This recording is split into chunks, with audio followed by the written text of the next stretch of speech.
Good evening, dear members. Welcome to this webinar on how to crack DISA assessment test. We are organizing 3 webinars in this series starting from today. And today the focus will be on how to study and attempt module 1 and 2 in DISA assessment test. The next DISA AT is scheduled on 25th January 2025. The notification is already there on the website. Our eminent speaker for today is Dr. Onkar Nath for these 2 modules. I would welcome him to share his vast knowledge and experience on these 2 modules. He is a regular faculty for DISA sessions. Dr. Onkar Nath has done double PhD, first from AMSC University, France, and second from India. He has also completed MBA and multiple diploma courses. He has qualified CISA as well. He has been honored with the fellow membership of Royal Astronomical Society, London, AMSC University, and United Writers Association of India.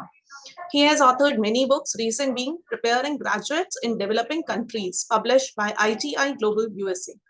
His area of expertise is in information security, IS audit, BCP, DRP, cybercrime, digital forensic, and network security and cryptography. He's a National Technical Committee member of NCDRC, National Cyber Defense Research Center, member of NICE, National Initiative for Cybersecurity Education Working Group, NIST USA, Security as a Service Working Group of Cloud Security Alliance, and Working Group member of Special Interest of Information System Security Association International. He is also associated with Association of CFE Certified Fraud Examiners as advisor at their board and a mentor too. Presently, Dr. Onkar Nath, Information Security Strategist, is in the advisory and consultant role. Sir, if I will tell you about the members about your qualifications and honors, the entire 3 hours would get completed. So I'm cutting it short here, and we'll move on to take knowledge and insights from you. Sir, on behalf of DAM, we welcome you to share your thoughts on how to crack DISA AT. Thank you, ma'am. I acknowledge that latest information has been captured in my introduction. Some initiative, particularly software as a service, that working group. This is just, we have completed that one. Well, friends, good evening or good afternoon, whatever, wherever you are. Okay, for me, I am in Calcutta. So let me first share my PPT. Then we'll go for discussion.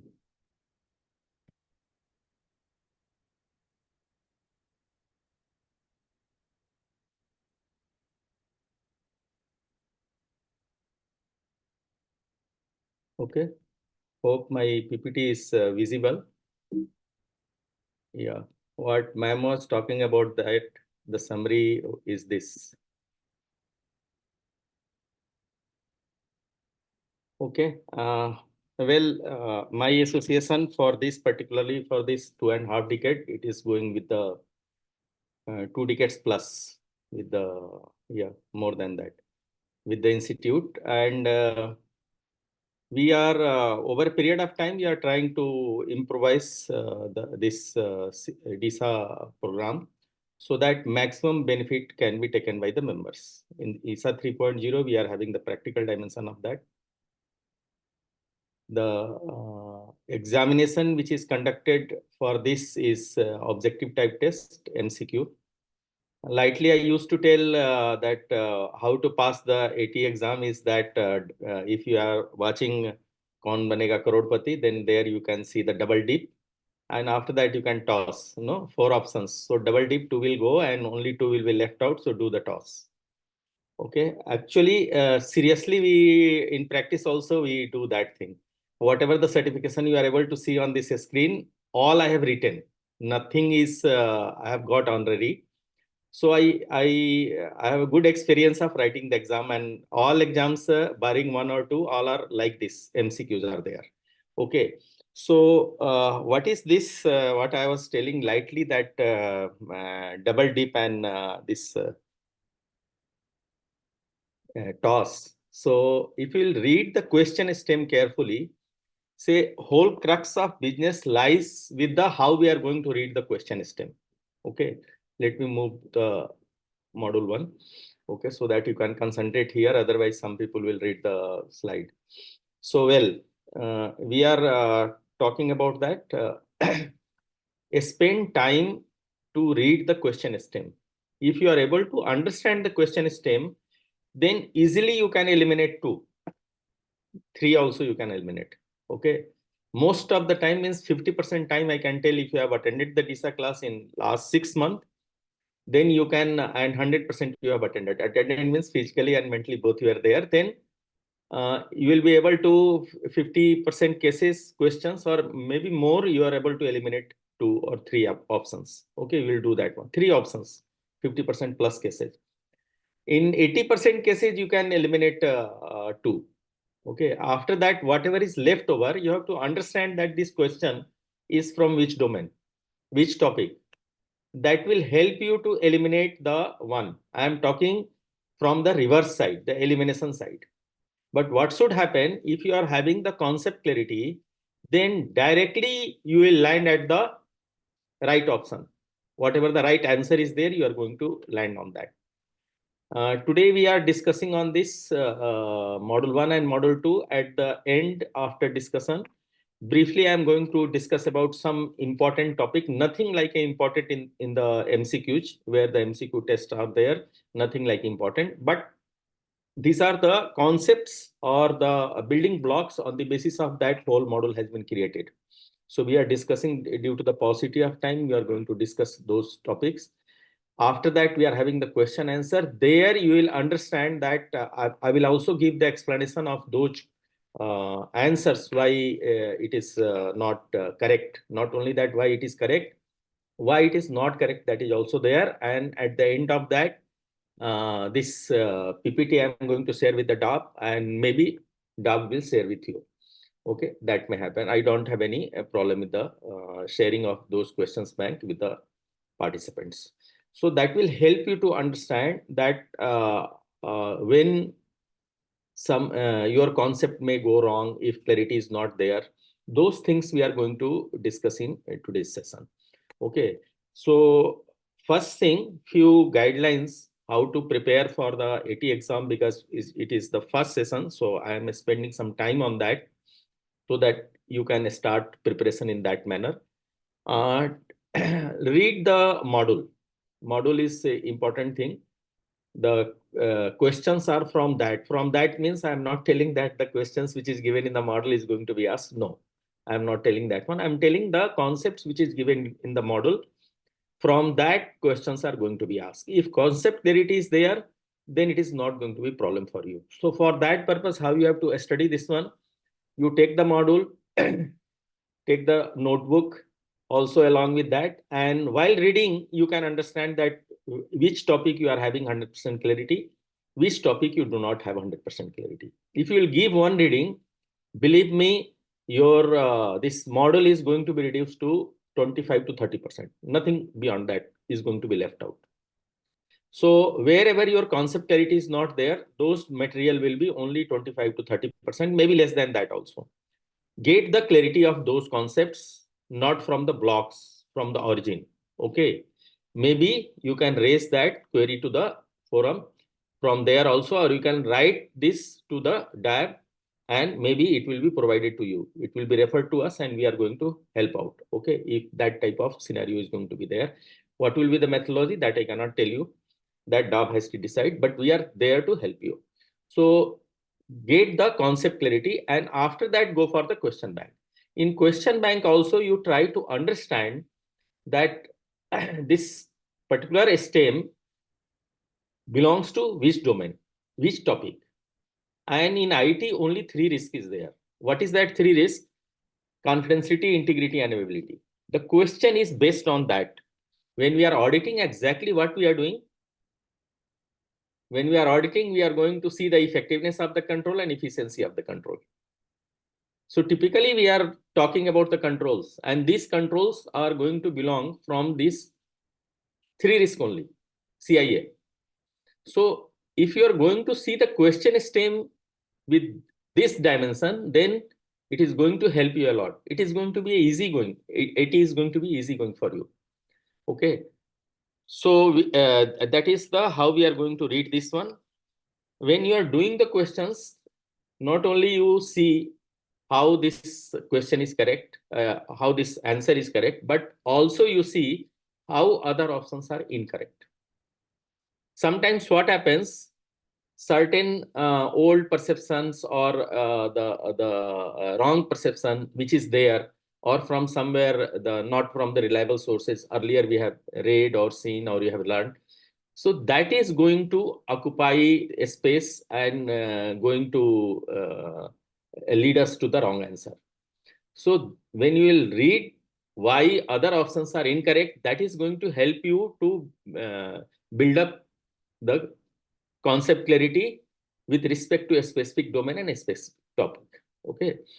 So with this, I am starting the session. Certain important things I am going to discuss about the module 1, then I will discuss about the module 2, and some 15-20 questions I have got, and I will go ahead with that. Okay. So this principles of audit, SA 200, that we all are aware about that. Okay, which talks about the integrity, objectivity, and independence. Particularly on this slide, whatever is given, it's no way difference from the financial audit and the IT audit. Okay, when we are talking about an information system audit, it means we are talking about a support function. Okay, which is supporting. So that's why we are talking about the general IT controls. General IT controls means why we are talking about that these applications or the systems are generating the financial statements. And if these controls are the IT system controls are not going to be in place or not performing the way it is expected, then there will be some problem with the statements, financial statements, or whatever the results are there, that is going to be some error or some problem or some manipulation may happen. So for that purpose, particularly on this slide, whatever the meaning, you can take it out in the financial audit or in that term. The same thing is here, nothing difference is there. Integrity only the doesn't means that you are going to have a correctness, but also you are talking about the fair deal. Okay. Objectivity is that without evidence, nothing is going to be given. Okay. So, and you are going to see as an objective, whether policy is telling, law of the land is telling, regulation is telling, or apart from that, any organization is having some certification, something like that, ISO 27001 or ISO 22301. So, if that requirement is there, according to that, you are going to see those things are there, and for that purpose, evidence is there or not. If evidence is not there, then just as a hearsay, we cannot report that one. So objectivity is going to be the important dimension of that.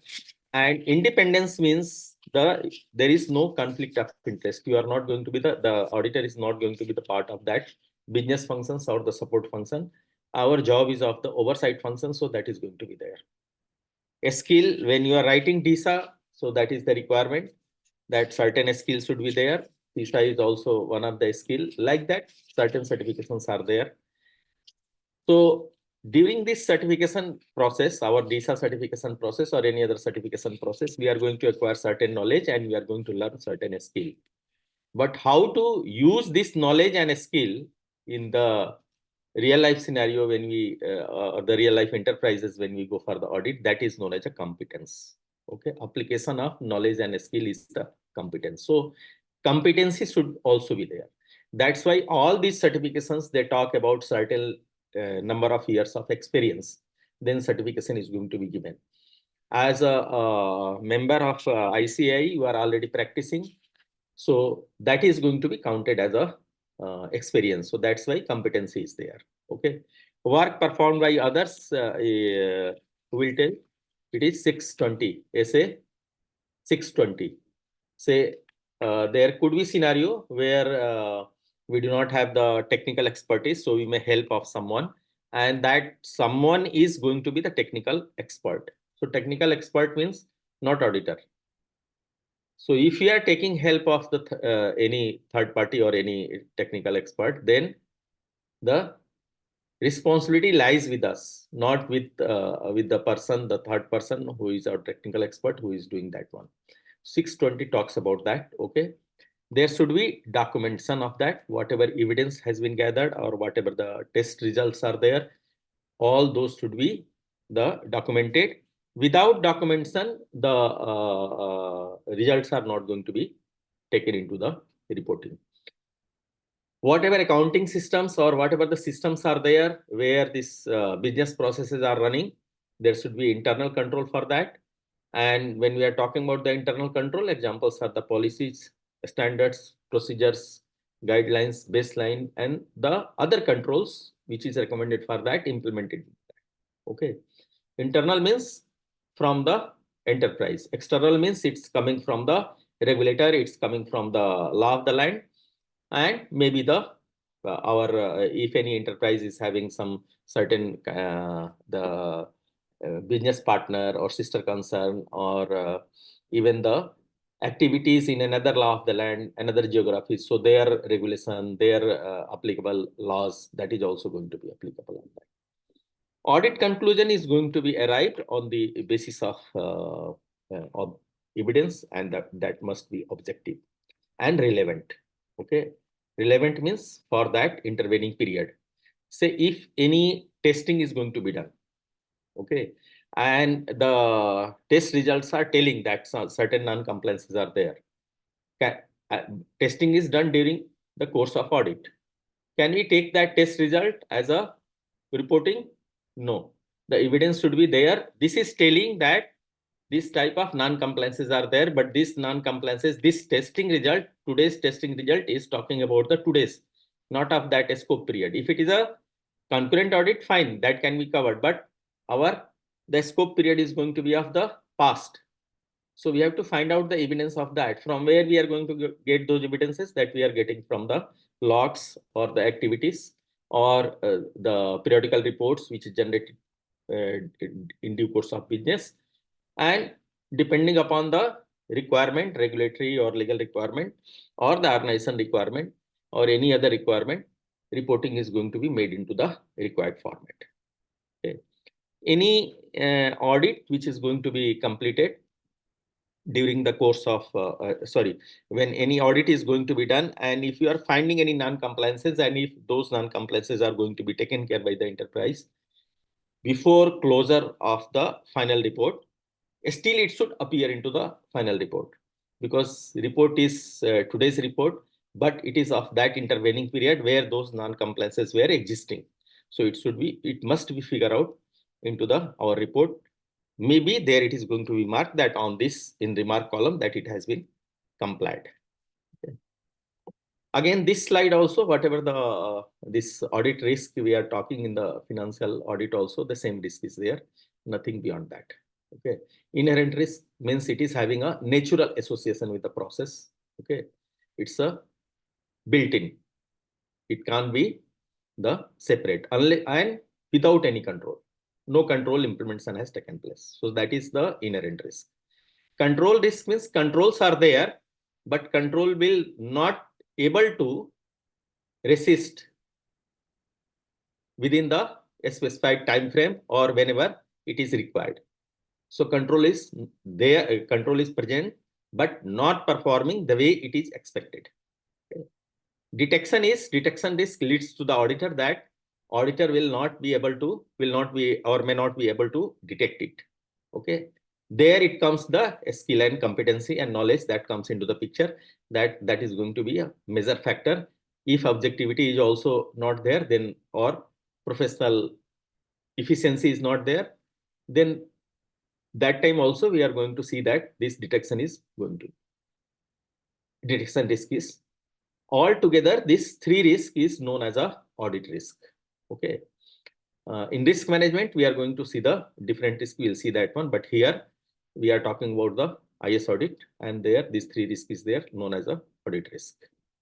What is that audit universe? That all in the entities in the organization which are in the scope of audit, that is known as an audit universe. That is helping us for the deciding the priority, that in what priority it is going to be given, how the resource deployment is going to take place. Okay, that is going to help us to understand that one. That is also going to help us to understand that what criticality is there. Okay, so audit universe is that. We'll see the risk universe when you'll go to the module 2. Okay. Three types of internal controls are there: preventive, detective, and corrective. Okay. If you are getting questions on this preventive, detective, and corrective, then you have to see the objective of the control. What is the objective of the control? This preventive, detective, and corrective. So objective of preventive control is to create a resistance up to the desired level. What is that desired level? Whatever the objective of the control is there, that is the desired level. Okay, you can take example of that boundary wall. Boundary wall is a physical control, but it is a preventive control, is it not? So what will be the height of that boundary wall? Okay, so the depends upon that what is the objective of the control. Okay, so the level of the height of the boundary wall is going to define the level of the control we are intended to implement. The objective of preventive control is to create a resistance. Okay, it is not doing anything. It is creating a resistance and it is already there in place. Okay, it is already there in place. It is active also. The objective of detective control is to detect if any incident is going to happen. So it is going to detect that one based on the set parameters. But at its own, detective control is not going to act. Only it is going to detect. It may generate alert and then some preventive control is going to act on that, or some reactive control is going to act on that. Okay, that may happen, but detective control doesn't do anything at its own. Simply it is going to generate the alert, going to detect and pass on to the other controls as the way it is configured to convey that one. The objective of corrective control is to reduce the impact. What does it mean? This corrective control is there in place, but till the time impact is not there, it is not going to be activated. You can take example of that. Say, let me also give example of the detective control. Our audit is also a detective control. Okay, log review is a detective control. Only log recording is not going to be the detective control. It's a partially. Unless and until log review is not going to take place or CCTV review is not going to take place, online monitoring is not happening, then it is not going to be a full detective control. The example of corrective control, I have told that the corrective control is that it is the objective of corrective control is to reduce the impact. When impact is there, then it is going to be activated. So what does it mean? It is not in action, it is there in place. Example, we can take the backup. Backup is one of the example of that. When we are going to use backup, when there is a data loss in the data center or to the primary systems, then we are going to recover it from the backup. Till the time data loss is not there, means impact is not there, we are not going to use that backup. The backup is used for the testing purpose. In case there will be a data loss, recovery can be made to assure that one. So these corrective controls are going to be tested periodically. You can take another example of the corrective control, that could be the disaster recovery site. That is also example of the detective control. And that is also example of the corrective control. So when disaster is going to hit, then this DRP is going to be activated. Till the time impact is not there, say I am telling the objective is to reduce the impact. What if the DRP is not there? Disaster recovery plan or disaster recovery site is not there. That situation may exist for the longer period and impact will be much more. Similarly for backup also. Maybe in months or in years you can create the data from scratch. But impact will be much more. Maybe till the time you are able to create the data, it will not be needed. Organization will be winded up. So these are the types of internal control. These controls, typically, in the beginning I told, these controls are for CIA, confidentiality, integrity, and availability. Okay. So we may have preventive control for confidentiality or maintaining the confidentiality, integrity, and availability like that. Okay. Standards on auditing performance, it is telling that reasonable expectation. What is the auditors, the characteristics we have discussed about that, integrity, objectivity, and independence. The due professional care, we are the oversight function, and based on that, say the due diligence and due care, it is used the interchangeably. So the due care is, say, the example I am going to take, which is from the domain, is that the due care is that you are having the information security policy or information system audit policy in the organization. Okay, that policy is in place, implemented. That is known as a due diligence. Okay, so there is a need for a due professional care. What does it mean? Based on the standards, whatever the prescribed standards are there, or applicable standards are there, applicable laws and regulations are there, the organization's policy, standards, procedures, guidelines, frameworks are there. On the basis of that, it is going to be used. Okay. Proficiency, you are having the professional efficiency.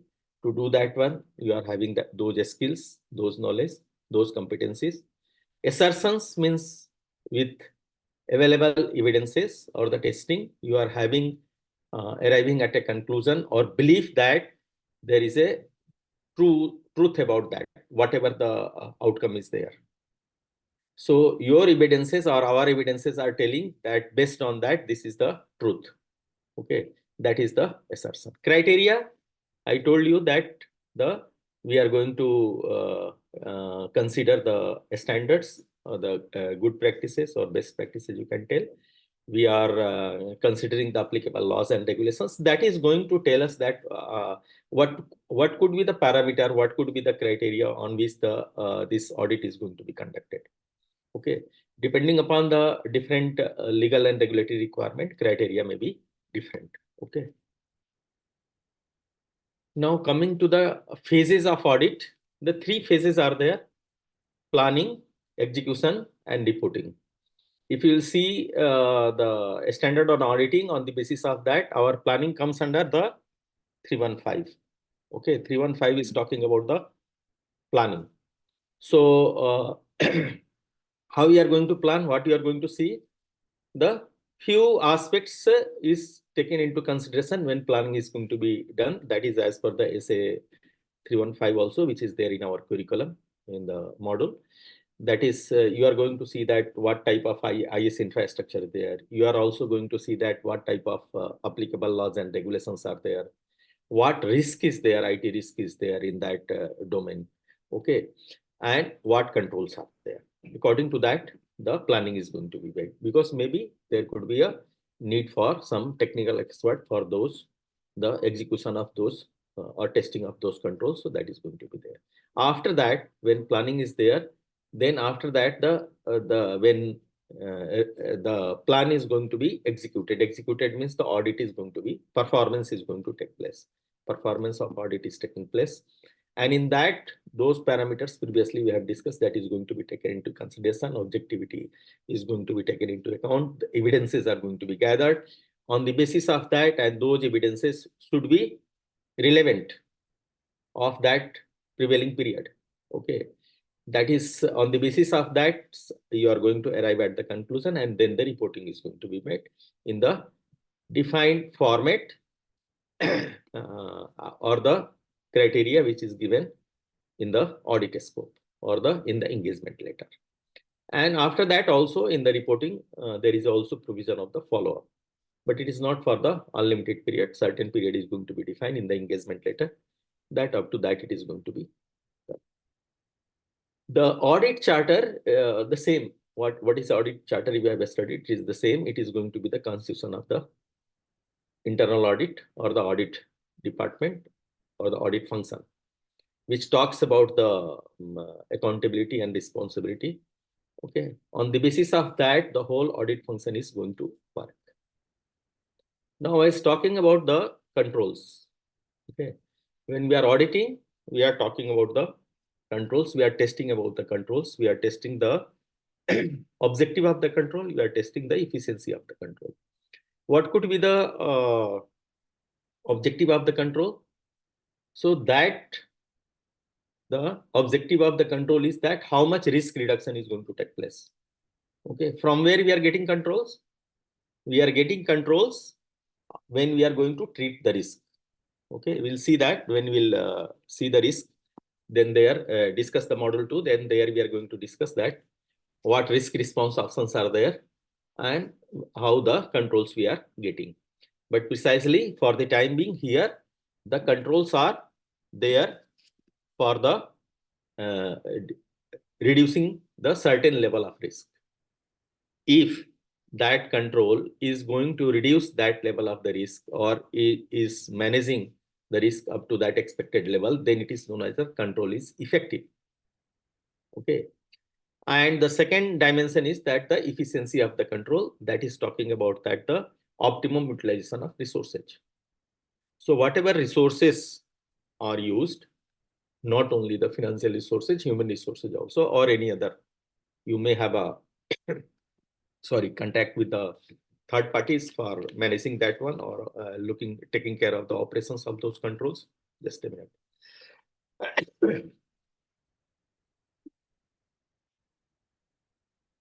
So that is going to be the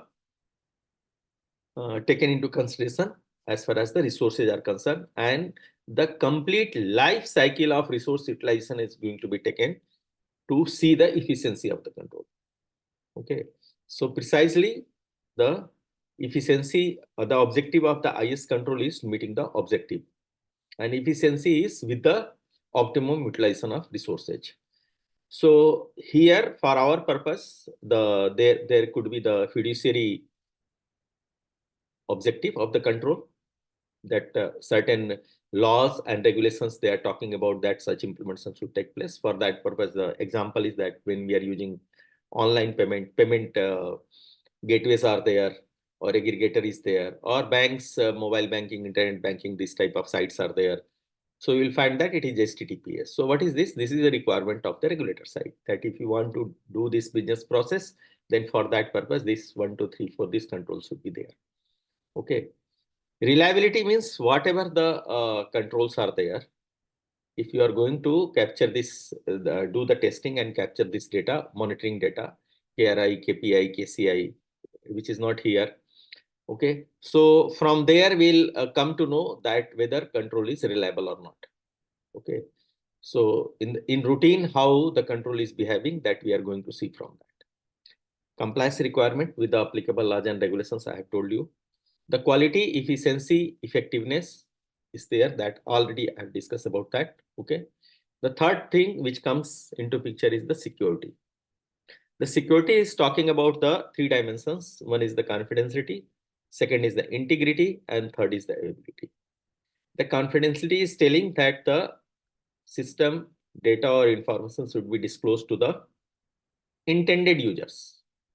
Okay. Don't go into the negative manner, that it should not be disclosed to the other than the authorized users. Then it will become double negative when answering the questions. Okay. So nowadays, most of the examinations, such type of examinations, they have stopped asking the not in the question. Okay. They may ask best, they may ask most, this type of questions you can get in the question stem. So wherever best option is there, most option is there, least option is there, so you have to sense that multiple options are correct, but one is fully correct, rest is, if two or more correct options are there, then rest is partially correct. That's why they are telling most, they are telling the best, or sometimes they tell first. It means other the activities which is also given is happening, but you have to see the chronology, in which chronology it is going to happen. Okay. So confidentiality means the disclosure of information or system should not be made to the unintended user. If don't go in that way, understand that disclosure of information should happen only to the intended users. Integrity, two important elements are there. One is the correctness, another is completeness. Okay. System or the information or data must be correct and must be complete. Okay. Now, in the beginning, I was introduced. So, my name, you know, it is Dr. Omkarnath. If somebody is going to ask my name, and if I am going to tell that my name is Dr. Omkar, So it is not a live session. Otherwise, I would have taken your response also. So what could be the percentage of integrity of my statement? Okay. So when I am responding, my name is Dr. Onkar. So it is correct, but it is not complete. So there is no integrity of this statement, because integrity is having two important elements: correctness and completeness, not or. Okay. So both should be there. Another example, you can understand that we are having a 10 million data. Out of that, only one record is erroneous, having error. But we do not know what is that one record. Then that complete 10 million record is not having any integrity, because we do not know what is that one record.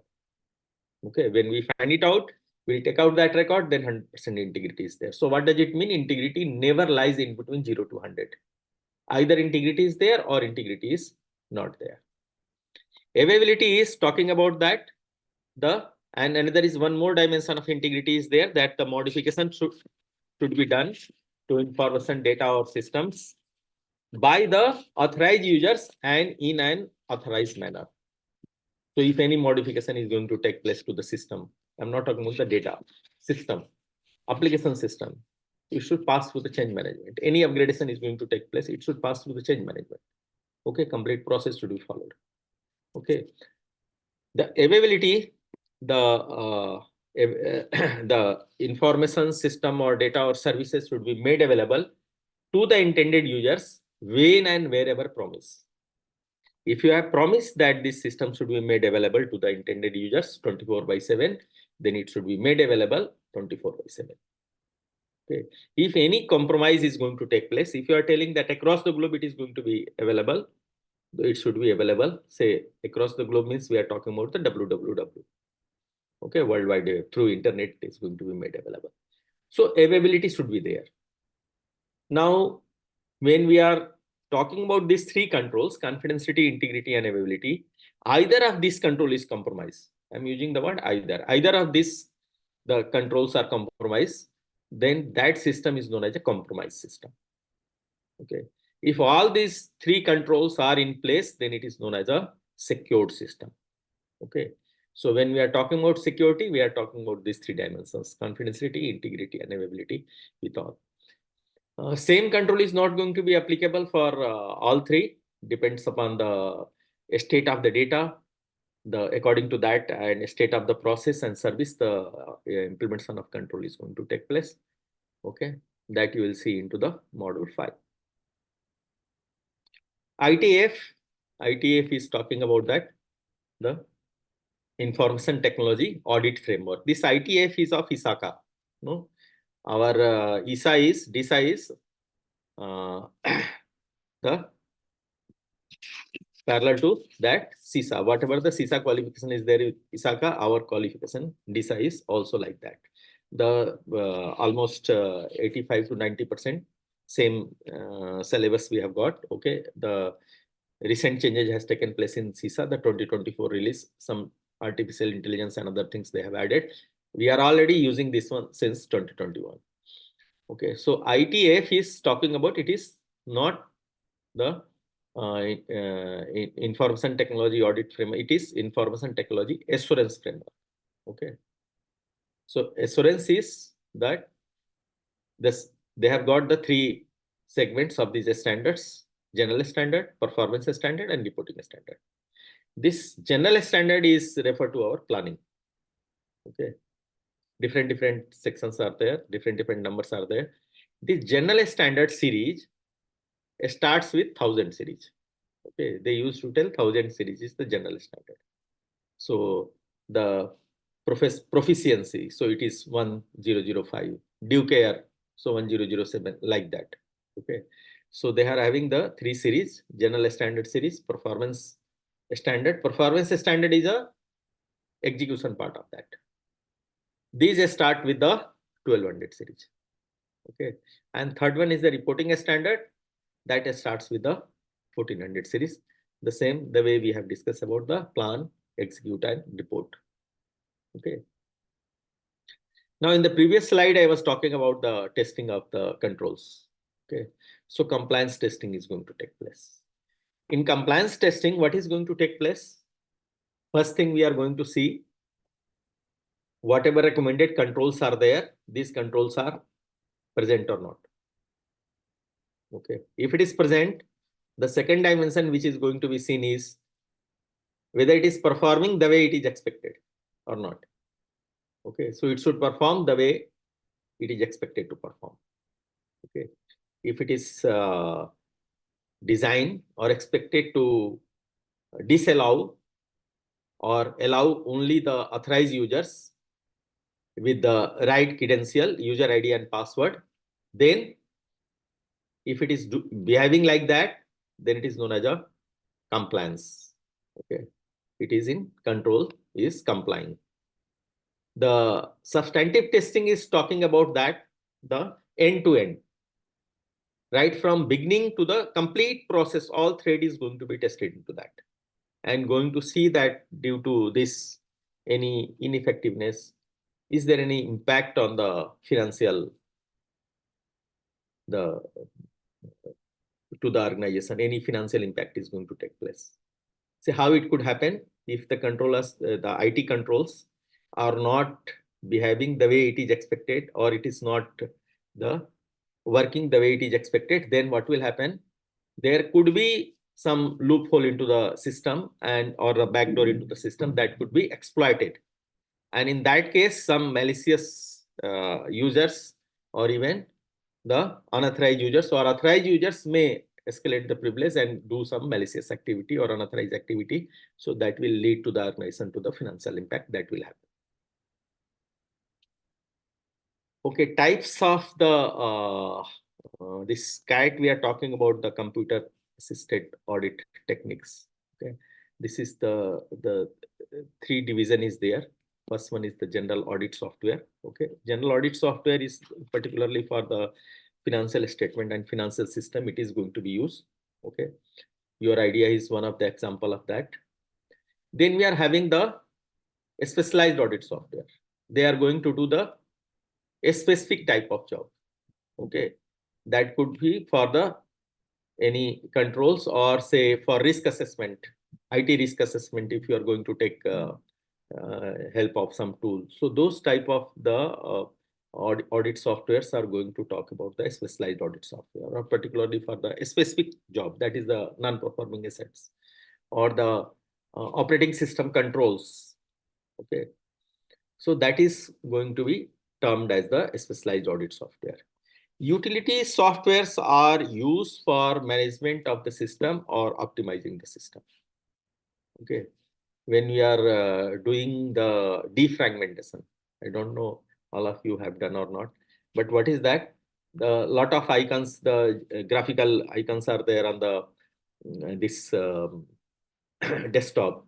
You remove few, okay, or some large file is there on the desktop, just you remove that one, then what will happen? You will find that it is your system performance has increased.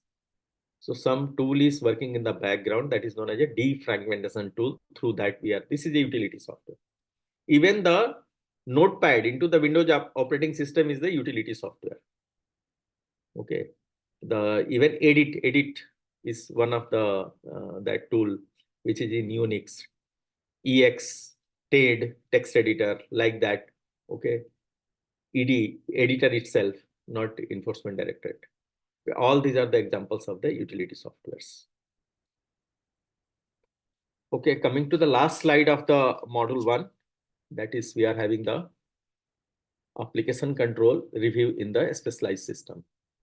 First thing that when we are talking about the general IT controls, so that time also you might have noticed that what we are talking about, that the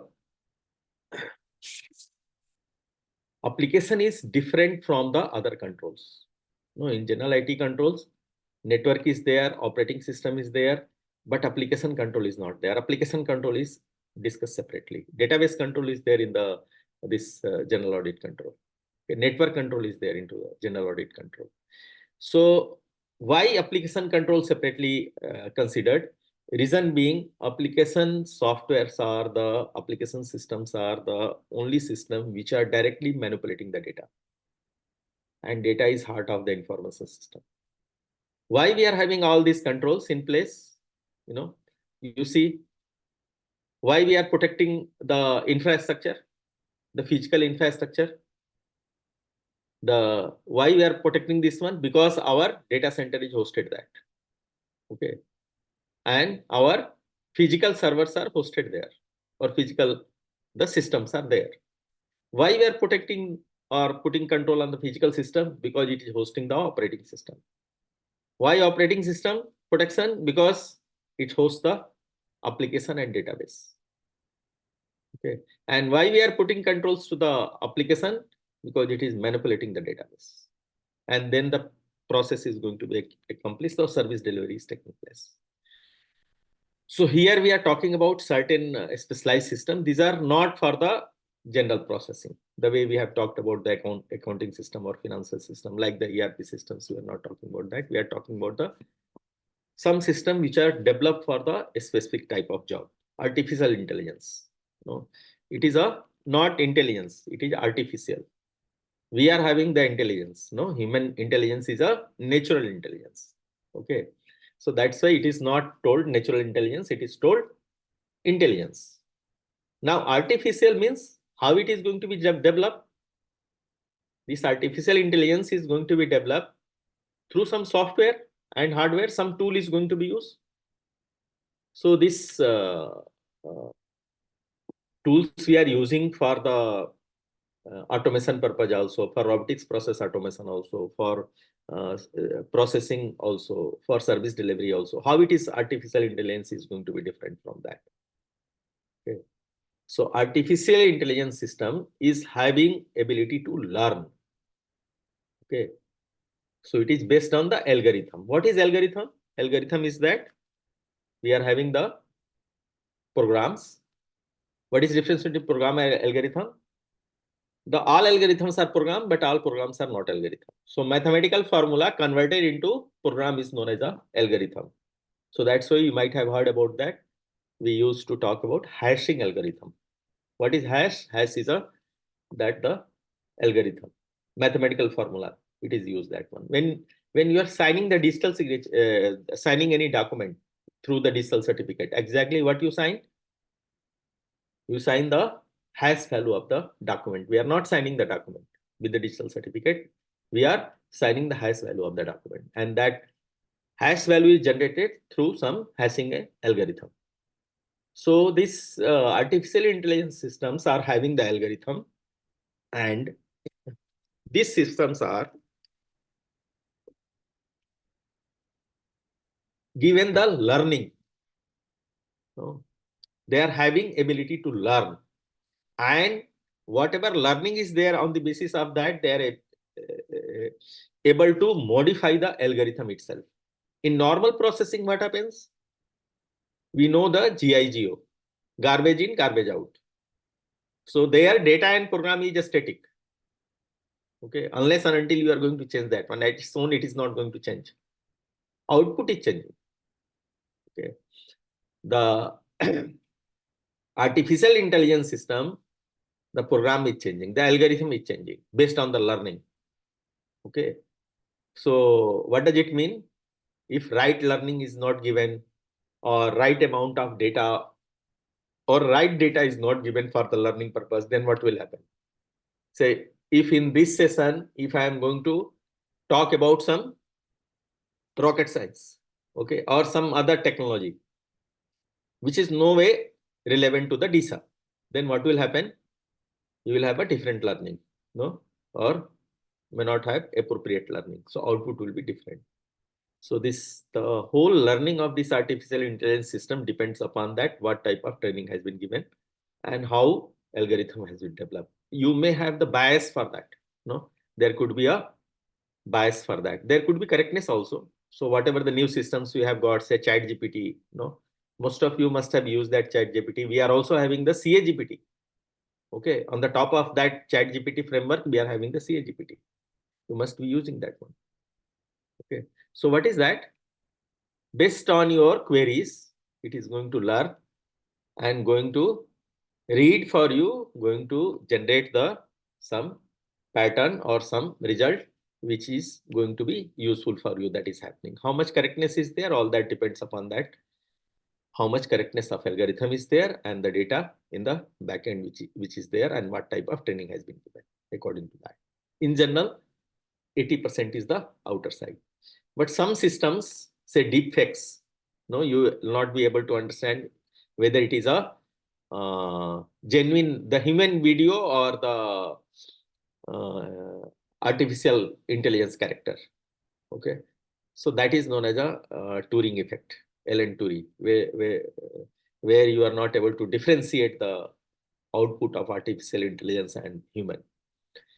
Data warehouse, it is a repository of all types of data. So that's why we used to tell it is a repository of heterogeneous type of data. In general, it is offline. Okay, it is used for the generating reports, dashboards for the sake of decision making. Okay, for that purpose, we are having a different types of decision making systems. Decision support system is one of them. Executive information system is there. Management information system is there. All these are using the data warehouse in the backend. Okay, you may have a small chunk of data. From that also MIS you can generate that one. You can take the small chunk of data from the data warehouse, that is known as a data mart. But data mart is a small chunk of data. The one differentiator is there. It is homogeneous in character. Means data is homogeneous. For understanding the difference between these two, we'll take the example of that. The bank's data. Any bank's example you can take, the all data, loan, investment, deposits, whatever the other activities, the data is there, all that is going to be there in the data warehouse. Apart from that, we are also getting the competitive data, market data, all those data is going to be taken into consideration. Okay. So from that, if you are going to take out only the senior citizen savings bank data, that is a data mart. Why we are taking data mart? For the faster processing. Okay, particularly for the executive information system, which is used by the strategic management for making decision purpose. It is helping them to take a strategic decision. So they have very limited time. So if we are going to give the whole access to the data warehouse, output will be there, but not in time. Okay. So it's not only that the right information is going to be given, but it should be given at right time. Then right decision is going to be made. Okay. The decision support system, it is a type of system which works for structured, unstructured, and semi-structured type of data. Okay. So the way we are going to see that even in today's scenario, earlier this type of systems, AI systems were not there, but in today's scenario, we are having the AI systems which are able to read even the image. They are able to read the scanned document or the screenshot. Okay, all that PDF, all that they are able to read. Okay, from that, all this generation is going to take place. That's why we are talking about the concept of the big data. Big data means that three characteristics is there. It is known as the large volume of data is there. That is the first V, volume. The variety, the heterogeneous type of data is there, and it is coming at a very high speed because this from different sources it is going to capture that one. You take the example of the data captured by the IoT devices, Internet of Things. That these things are going to be discussed in the model 6 also. The what some of the terminology what I am introducing here with the examples. Okay, electronic fund transfer. This is also again going to be a different system. Can take example of the RTGS, okay, which is the real-time gross settlement system. Means once the transaction has taken place, even you know that that is a, you come to know that it is a wrong transaction, but reversal is, there is no provision of reversal. For nullifying that transaction, again the new transaction is going to be created, but that transaction stands. So for other electronic fund transfer system, you will find that there is a system of reversal. That's why they used to tell is T+1 system or T+2 system or T system. But RTGS is once the RTGS account with Reserve Bank of India of respective RTGS member is going to be debited and credited. After that, even the regulator doesn't have any right to reverse that. Okay. E-commerce, that is again going to be a different system. Okay. And a specialized system, which is the particularly on the web. Okay. Electronic commerce. So these systems are going to use the that hypertext markup language or markup languages they are going to use. On the basis of that, the development is going to take place. And the if you see the process that it is having interface to the multiple organizations. So, single e-commerce system is not going to deliver. Few services can be delivered, but in the backend again you will find that it goes to different other systems. From there the interface is there. Even you can take the example of the this online purchases. So you see in online purchases, that e-com site is not having that product, not the manufacturer. Ultimately, in the backend, it goes to the manufacturer. And the other side, you see how payment is going to be accepted. The e-commerce side doesn't have the payment gateway. Payment has to come from the bank. Now, when it goes to the bank, then bank generates the OTP. Here, it is the second factor of authentication is mandatory in Indian scenario. Other countries, I don't find that one, but here it is there. So bank doesn't generate that one, that OTP. Again, it goes to the ISP. So if you see the different organizations are interface to that, then one transaction is going to be accomplished. So how to give assurance to that? That comes into the picture. That's why these are known as specialized systems. Point of sales, when we are going to, or member of establishment, we used to tell that. So when we are going to make payment through cards in certain shops or the member of establishments, then that is the point of sales where directly we are paying and we are taking delivery of the products also. Okay. In e-commerce, it is happening online. Okay. The point of sales, it's the physical, and there the again in the back end it is happening like that only. The data is going to be captured, it is going to be sent to the bank. From bank we are getting the settlement, we are getting the clearance that yes, this amount will be settled, and then the member of establishment is going to part with the goods after accepting the bank has given the message that payment has been accepted. Okay. There could be a reversal also, there could be a fraudulent or clone cards also that can happen. In during the COVID situations, we have seen that in today's scenario, we have got that near field configuration card, NFC cards. Okay, so in Mumbai, it was very common that people were boarding the local train. No, in NFC, no authentication is given, so they were boarding with the that EDC, and they were getting the amount debited to the respective cardholders, NFC cardholders account. However, there is a provision to disable that one. That is happening. Automated teller machine is this is the first outside branch banking what we interact. No, earlier it was across the counter, but ATMs again, you see that a lot of other processes are there in the backend. No, ATM itself doesn't have any information regarding how much balance is there in the account. No. So that goes to the backend, to the database server. From there, if it is not accessing that one, if it is other bank, then what will happen? If it is the simultaneously, the two transactions are going to take place across the counter and ATM also, or some checks has been produced into the clearing, that may happen. Or when EOD BOD activity is happening, that time these transactions are taking place. The transactions at the ATM is taking place. So all these are the specific type of systems. So that's why there is a need of a specific controls in such systems. Okay. So here we are concluding the module 1. Okay. Now we'll move to the module 2. Okay. And if needed, after completion of the module 2, before starting the questions, we may go for that break for 5 minutes or so, if it is needed. Okay.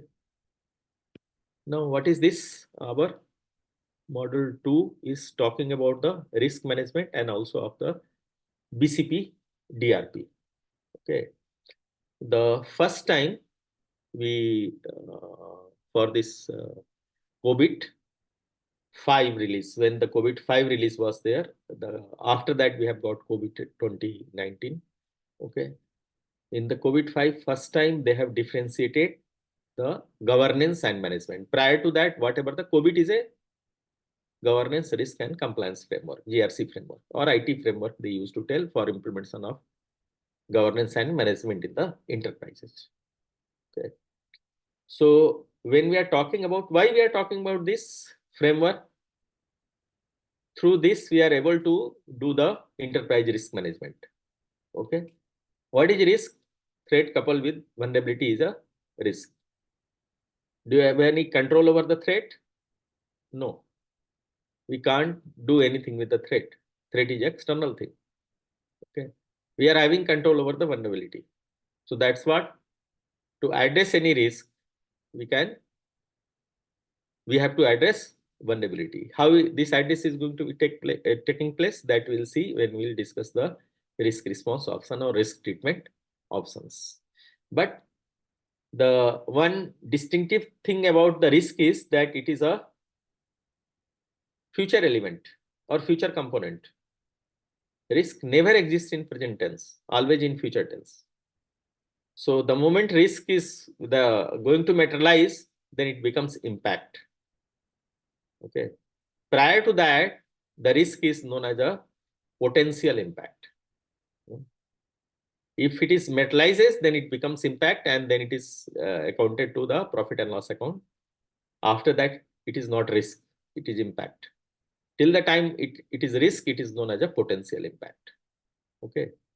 So risk, there is a difference between potential impact and impact that we have to understand. When it is impact, what does it mean? It is not risk. Already it has been materialized. Now coming to the governance and management. Okay. For governance purpose, one definition of governance is there, that it is going to evaluate, direct and monitor. The role of governance is the EDM, evaluate, direct and monitor. What it is evaluating? What evaluation is taking place? Evaluation of a stakeholder needs. Whatever stakeholder needs are there, that needs to be evaluated. And according to that stakeholder needs, the direction is given in the form of policies, in the form of standards, in the form of procedures, okay, in the form of guidelines, baselines. This direction is given. And governance is going to monitor whether those direction has been complied or not. So that's why we are talking about the monitoring of the compliance of direction, governance direction. Okay, other way around, what is monitored? Whatever direction is there, or what direction is there, whatever stakeholder needs are there. These stakeholders could be internal and external, that you understand. Whatever definition of external and internal stakeholders are there in the financial domain, the same thing is here. Nothing difference is there. Regulators will come, the external auditors will come, even customers are also the interested parties. Okay. So internal implies, that is the stakeholders. So all that going to be taken into consideration by the governance. What is governance objective? Benefit realization. The increasing the value of the stakeholders. Okay. For this purpose, what is required? There is a need for optimization of resources, means optimum utilization of resources. Over a period of time, you have to optimize it. And risk should be managed up to the risk appetite and risk tolerance level. So there should be risk optimization also. Okay. So that's why we are having the periodical review of the risk. Okay. Maybe some threat is over a period of time, it has gone. You know, the newer threat has come up. You know, earlier we are having fear from that some fever, which is going to be critical in nature, but malaria another. Now after the COVID, those things became secondary. Okay. So optimization of risk is that with the current existing risk universe. Risk universe means the whatever the enterprise interfaces or enterprise environment is there, whatever risk is there, that is known as the risk universe of that enterprise. Okay. For managing that risk up to the acceptable level, what is that acceptable level? That risk appetite and risk tolerance that we'll discuss in the next slide or the forthcoming slides. Whatever the for managing the risk up to the risk appetite and risk tolerance level, that is the acceptable level, the how much resource utilization is there.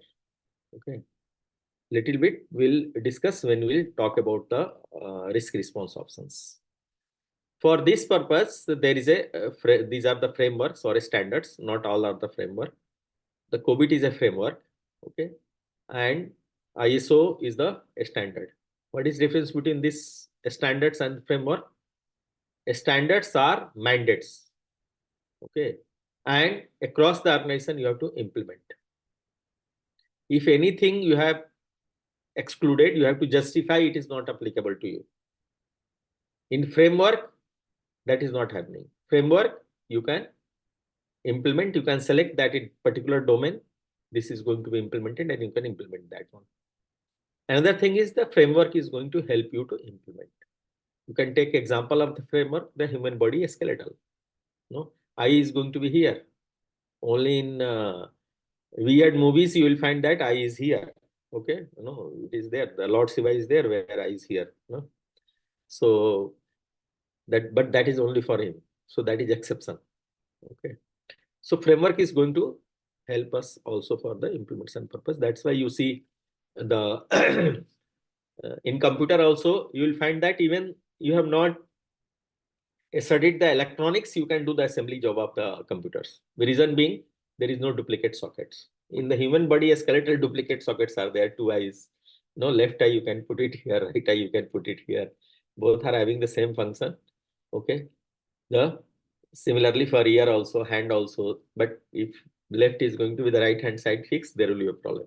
Okay. So these frameworks are going to help us for the implementation purpose and can be selected for the specific processes or entity that can be implemented.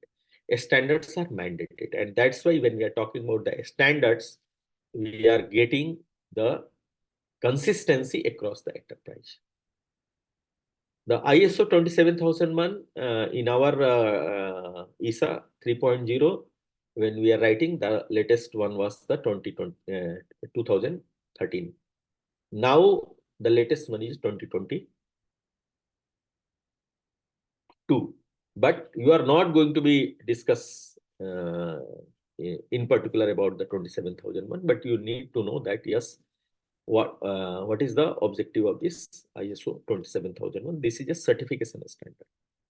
The implementation standard of 27001 is known as a 27002, through which the implementation is going to take place.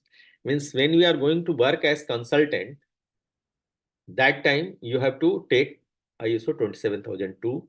When we are going to act as certification auditor, then you have to take the 27001. So that is the difference. One is going to see the assurance part of that, another is going to see the implementation part of that. The ISO 31000, the latest release is 2018. Okay. Earlier, the IT risk assessment was happening asset based.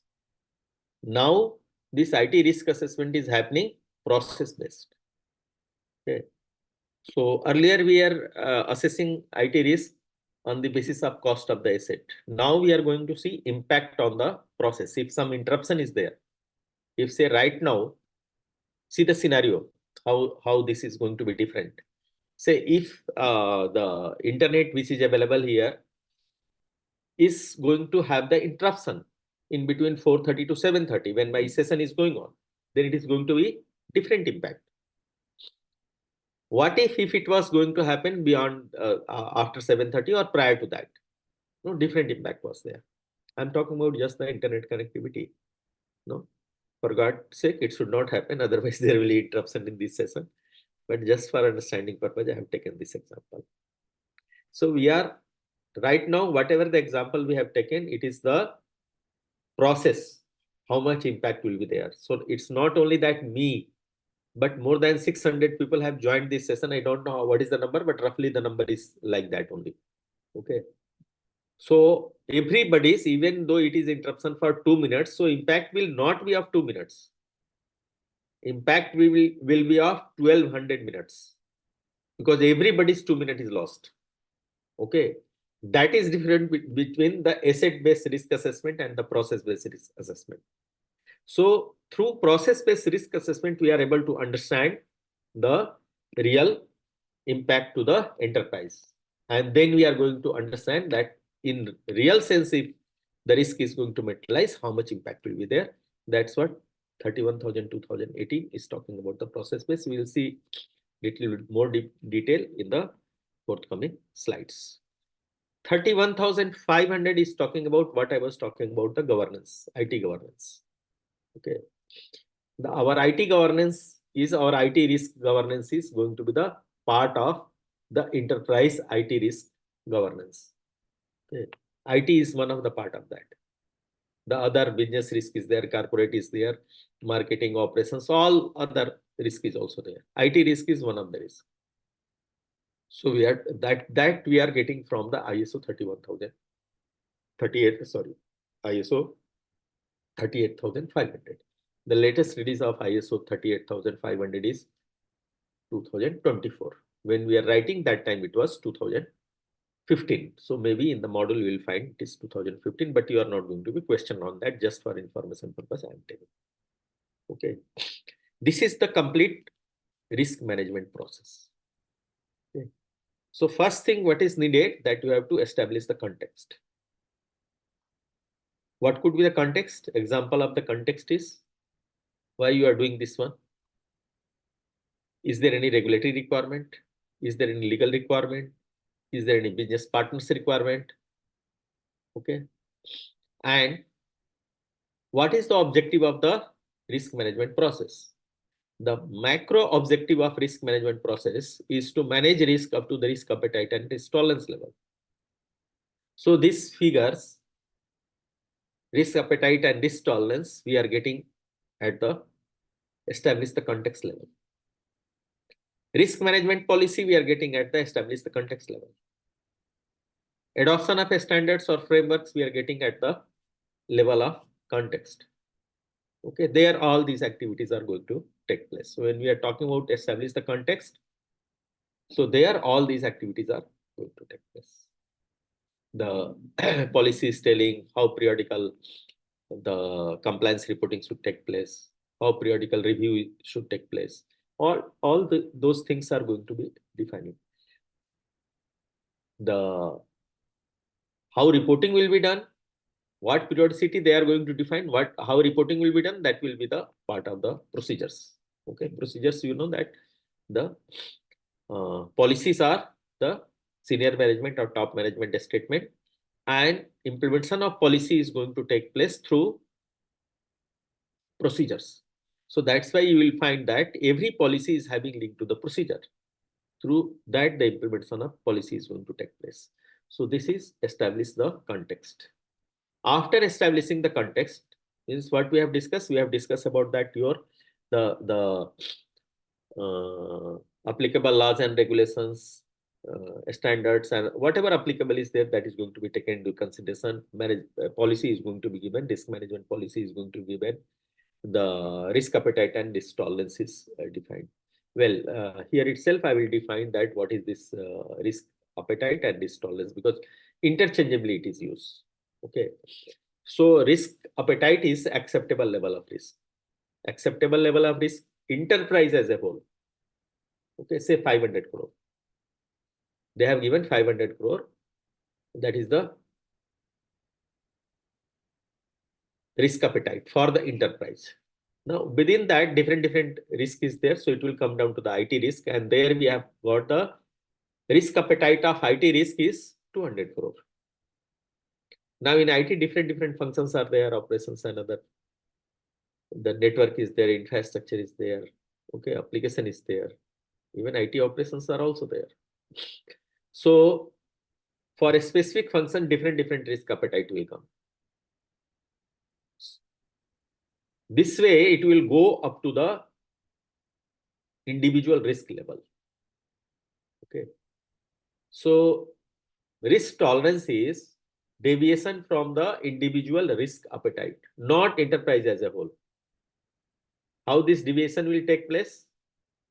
This takes place, whatever the gap is there in the residual risk and risk appetite, that we are able to define as a use as a risk tolerance. So risk tolerance is a discussion of senior management or top management or board of directors or board, which gives deviation from the individual risk appetite, not enterprise as a whole.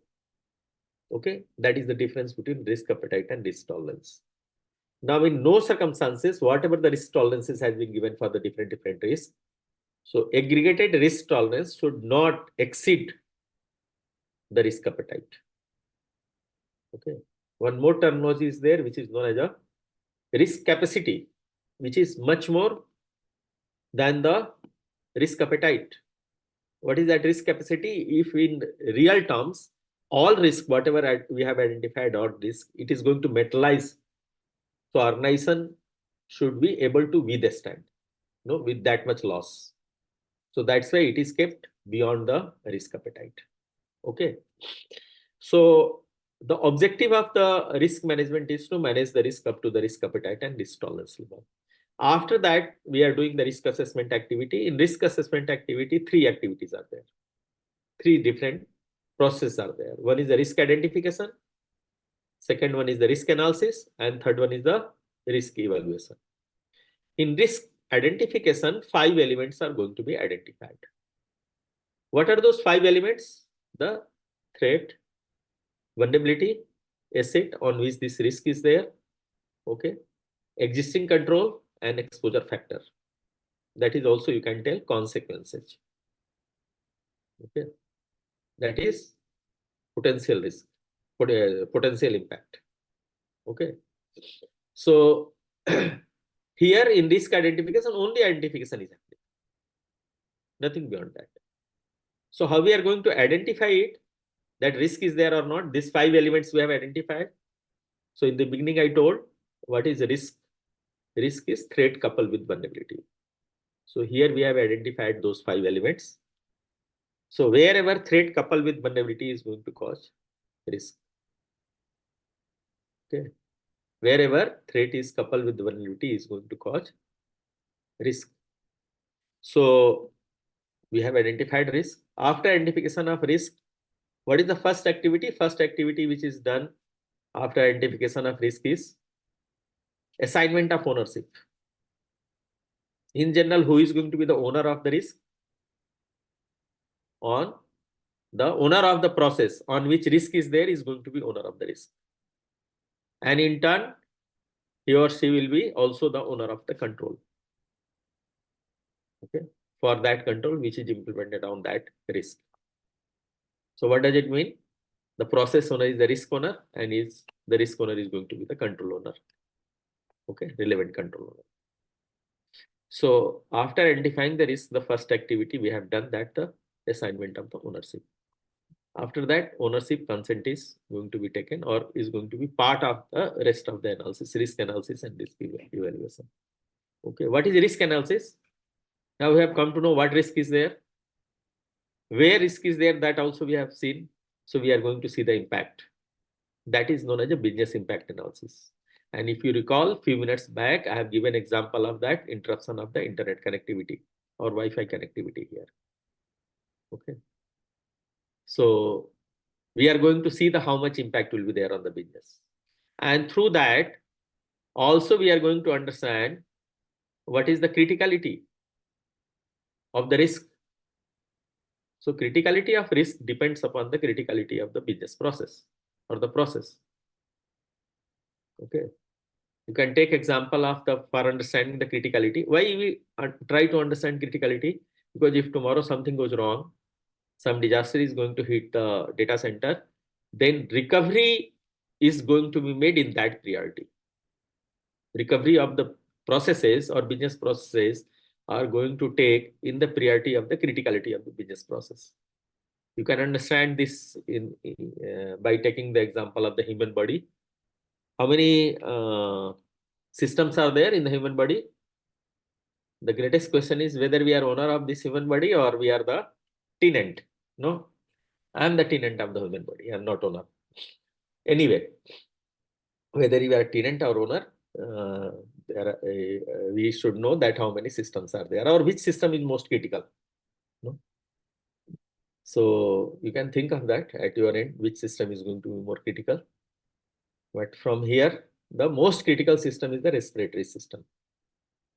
Okay. Its criticality is so high that if you stop the respiration for 3 minutes, the solid brain will start turning into liquid. And it takes 30 minutes to convert into complete solid brain is going to be converted into liquid.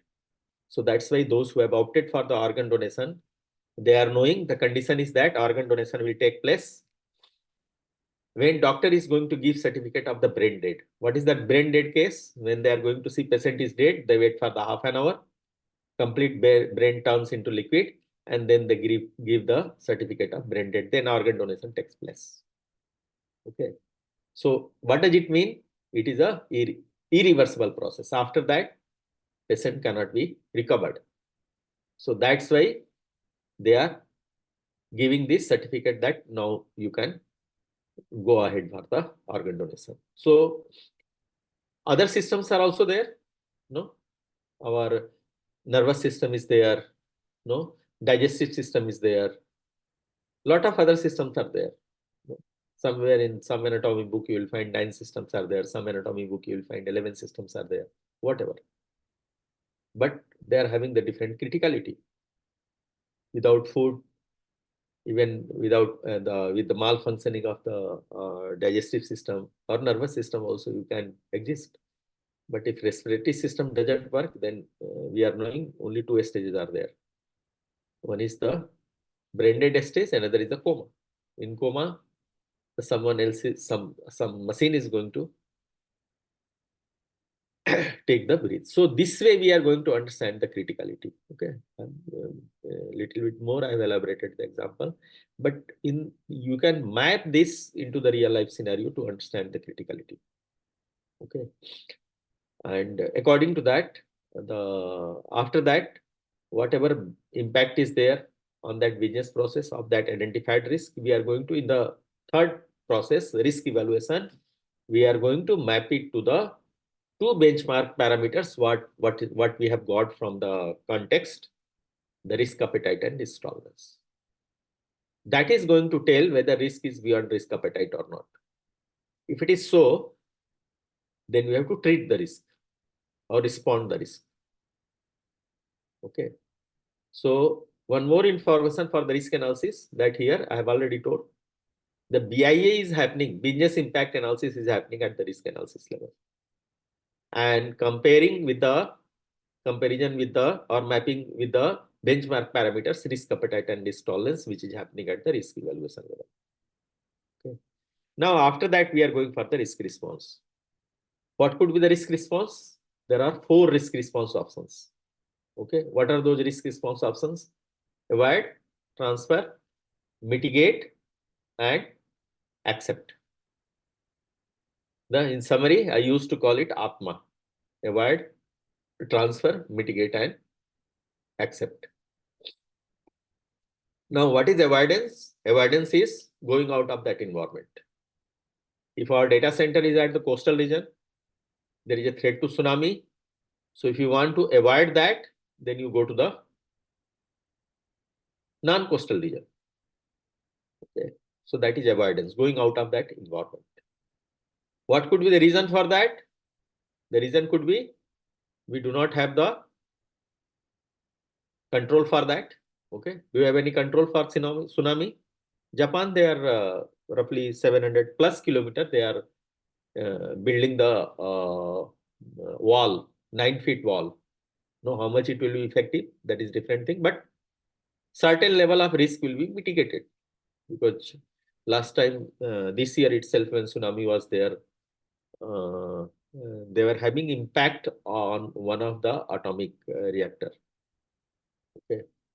So somehow they managed that one, but that has happened. So we are talking about the avoidance. The second one is the any control is here in avoidance? No, because we are going out of that environment. Risk transfer, the example is the insurance or the medical policy. So what happens? Risk is not transferred. Even after purchasing those insurance policy, even the SLA, service level agreement, is also known as a risk transfer. That is the example of that. So even though we are going to enter into the SLA or going to purchase some insurance policy, it is not reducing the risk or reducing the probability of happening of the materializing the risk. All these are only indicating or telling that if risk is going to materialize, some portion of impact will be shared by the third parties from whom you have purchased this insurance or policy or entered with the in the agreement of the service level. Okay. So ownership of risk always remains with the enterprise. Here also risk reduction is not taking place and no control is there because it is addressing only the impact. The third one is the mitigation. In mitigation, we are getting control. Here, the risk reduction is going to take place, but completely risk is not eliminated. Okay, so what is happening here? Some portion of risk is reduced, some portion is accepted. Risk reduction is taking place below the risk appetite of that individual risk. Okay, enterprise as a whole, we have discussed in the context level. Okay, and the fourth one is the accept the risk. Accept the risk means don't implement any control. What could be the circumstances of accept the risk? When impact of risk could be lesser than the cost of control. Okay, and when I'm talking about cost of control, so I'm talking about the complete life cycle of the control. Okay, so these are the four risk response options are there. After that, when it is this risk response or risk treatment options are also known as the recommendations. It needs to be accepted by the senior management or the board of the organizations, then implementation is going to take place. Implementation of control are going to take place. And once it is implemented, then the risk is monitored. Controls are also monitored and reporting is going to be made. Okay. So the process owners, they are going to monitor it and going to report it to the governance. And then governance is going to review and monitor it. Means whether whatever the direction they have given in the form of risk appetite, risk tolerance, or other things, whether that is complied on. So periodical review is going to take place and monitoring is going to take place in the form of dashboards and other things. Okay. It is a webinar, is a monologue, so I have to go on speaking.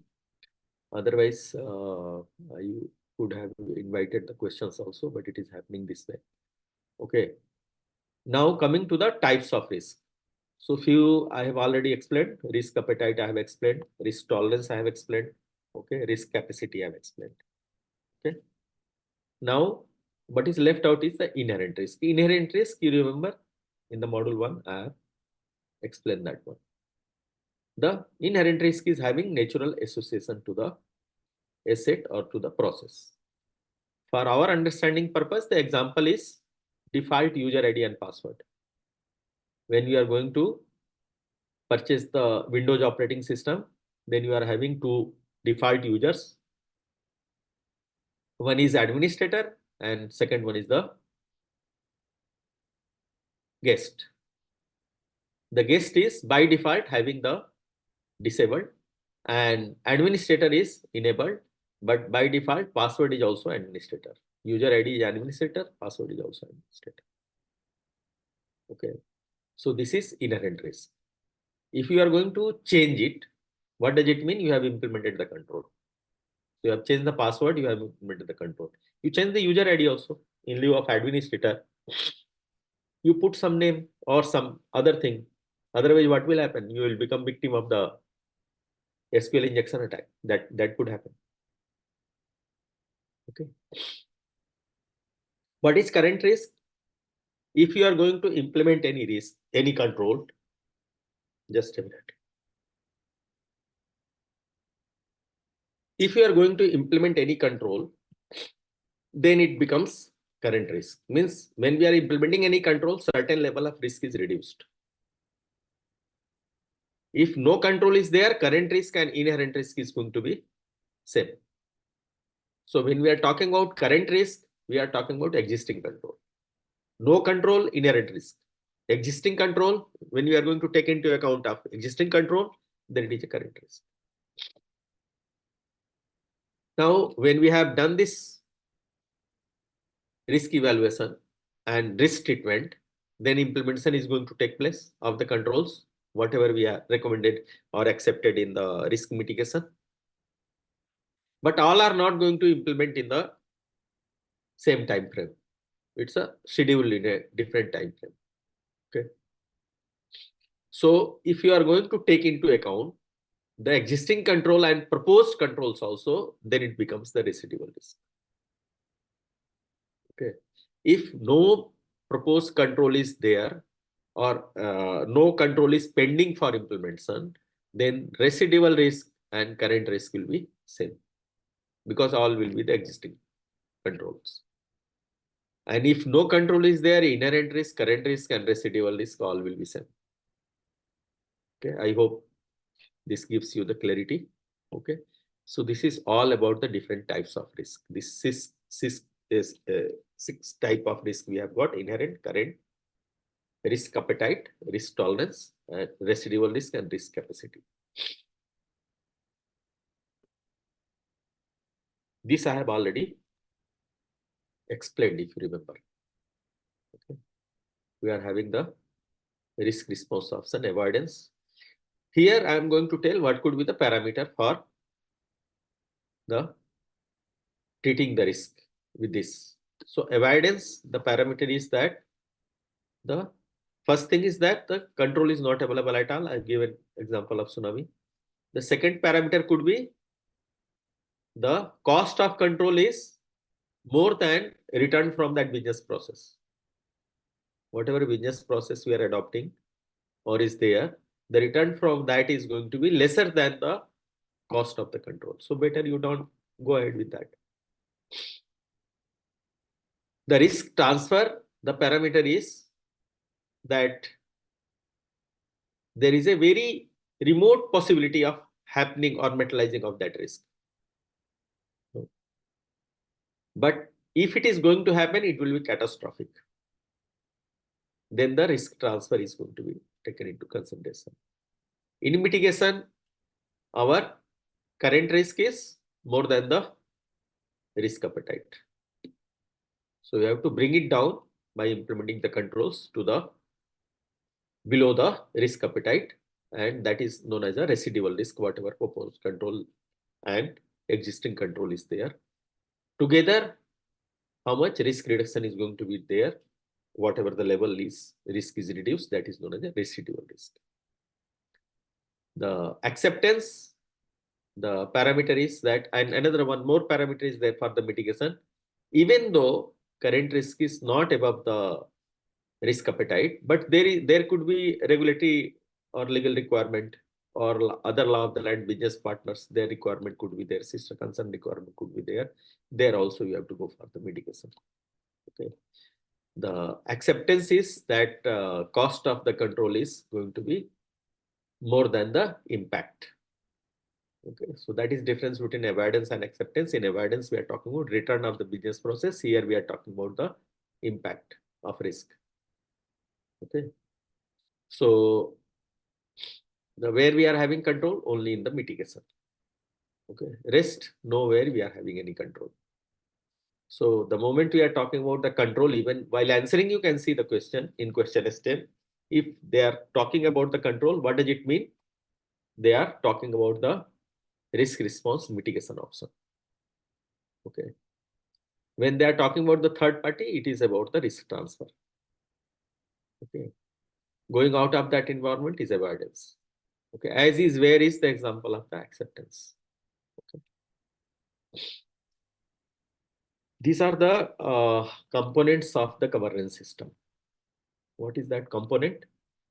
These 7 components are there. First one is the processes. Okay, we are talking about the IT processes. Throughout this ESA, we are talking about IT. We are not talking about the business process. This IT process or IT risk may impact the business process. That's why we are talking about the IT process, but we are confined to the IT process. Okay, wherever individual owner is not there for any process, then IT function head, CIO, is going to be the owner of that process. Say, for example, if the risk is on the multiple business process, so we can't tell. So for that purpose, we have put the controls like that: IDS, IPS, firewall. So if it is for the multiple business process, it comes to the IT function. So that's why that is known as the IT process. So certain processes are done by the IT, certain processes are done by the business. Okay. So we are talking about those processes. Second thing, the organization structures. Through that, we are able to fix the accountability and responsibility. RESI. Okay. Accountability, it goes to the individuals. It can't be to the group. Okay. Accountability always leads to the individual. So that's why board of director has delegated its right to or powers to CEO. Then CEO becomes accountable. Board of director becomes responsible. Okay. They are ensuring that CEO is going to implement that, or ensuring that implementation is taking place through the directions and other things, monitoring and other things are happening.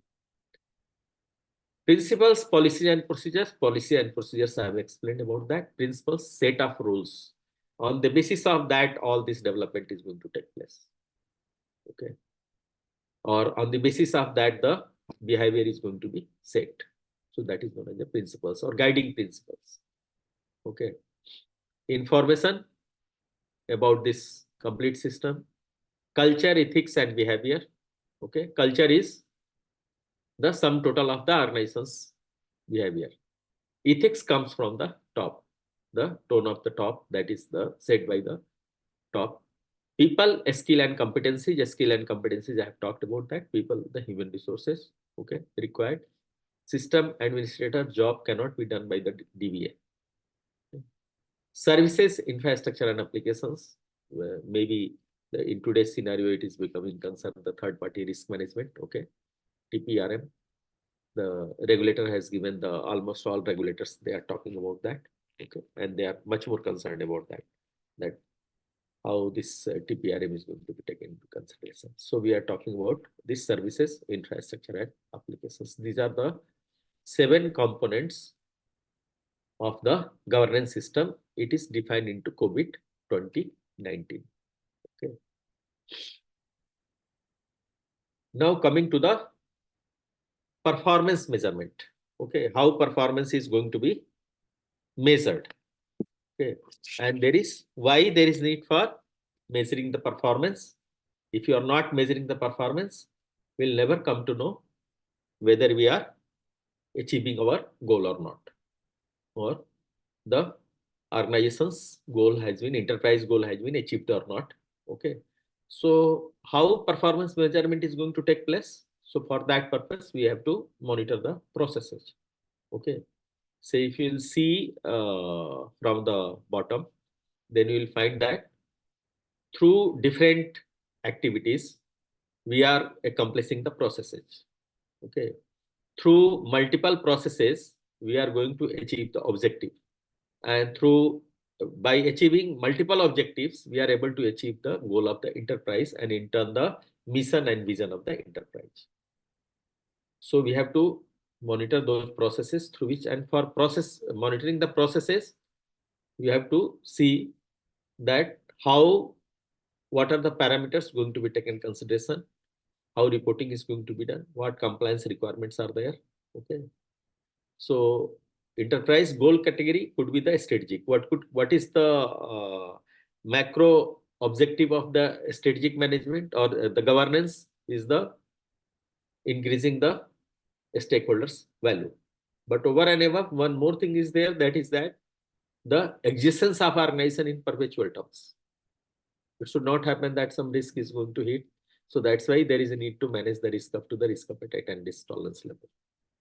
So that is the strategic requirement. A strategic requirement, they have got the 4 elements. No, they are talking about the objective, they are talking about the initiative for the objective, they are talking about the target, and they are also talking about the measurement. Okay, that is the strategic scorecard. Okay, in balance scorecard, we are going to see 4 things. That is the financial or business, okay, operations. The third one is the customer, and there could be internal customer also, external customer also. In IT environment, we are talking about the internal IT employees are treated as a internal, the vendor, and the third parties are going to be treated as the external. Okay, so they are also the stakeholders. The fourth one is the learning and growth. How this mapping is going to be done of the balance scorecard to the strategic scorecard? Here we are talking about the IT scorecard. So how IT is contributing, whatever the new initiative in IT has taken, how it is contributing to the business, that is the finance. What operations are taking place on this IT infrastructure? How much dependability is there? What risk is there? How those risk is managed? Okay. The customer satisfaction level, even though implementation is there, say all banks, they're using the similar type of applications, not same, similar type of applications, similar type of infrastructure or cloud services. So, but everyone's, the service is not same. So there the customer satisfaction is different for the different banks. Okay, similarly, you can take the example of the different wallets. No? So different satisfaction level of the customer. Some customers are still happy with that Paytm. Someone is with the Google Pay or the Phone Pay. Different preferences are there depending upon their needs. So customer perception is different.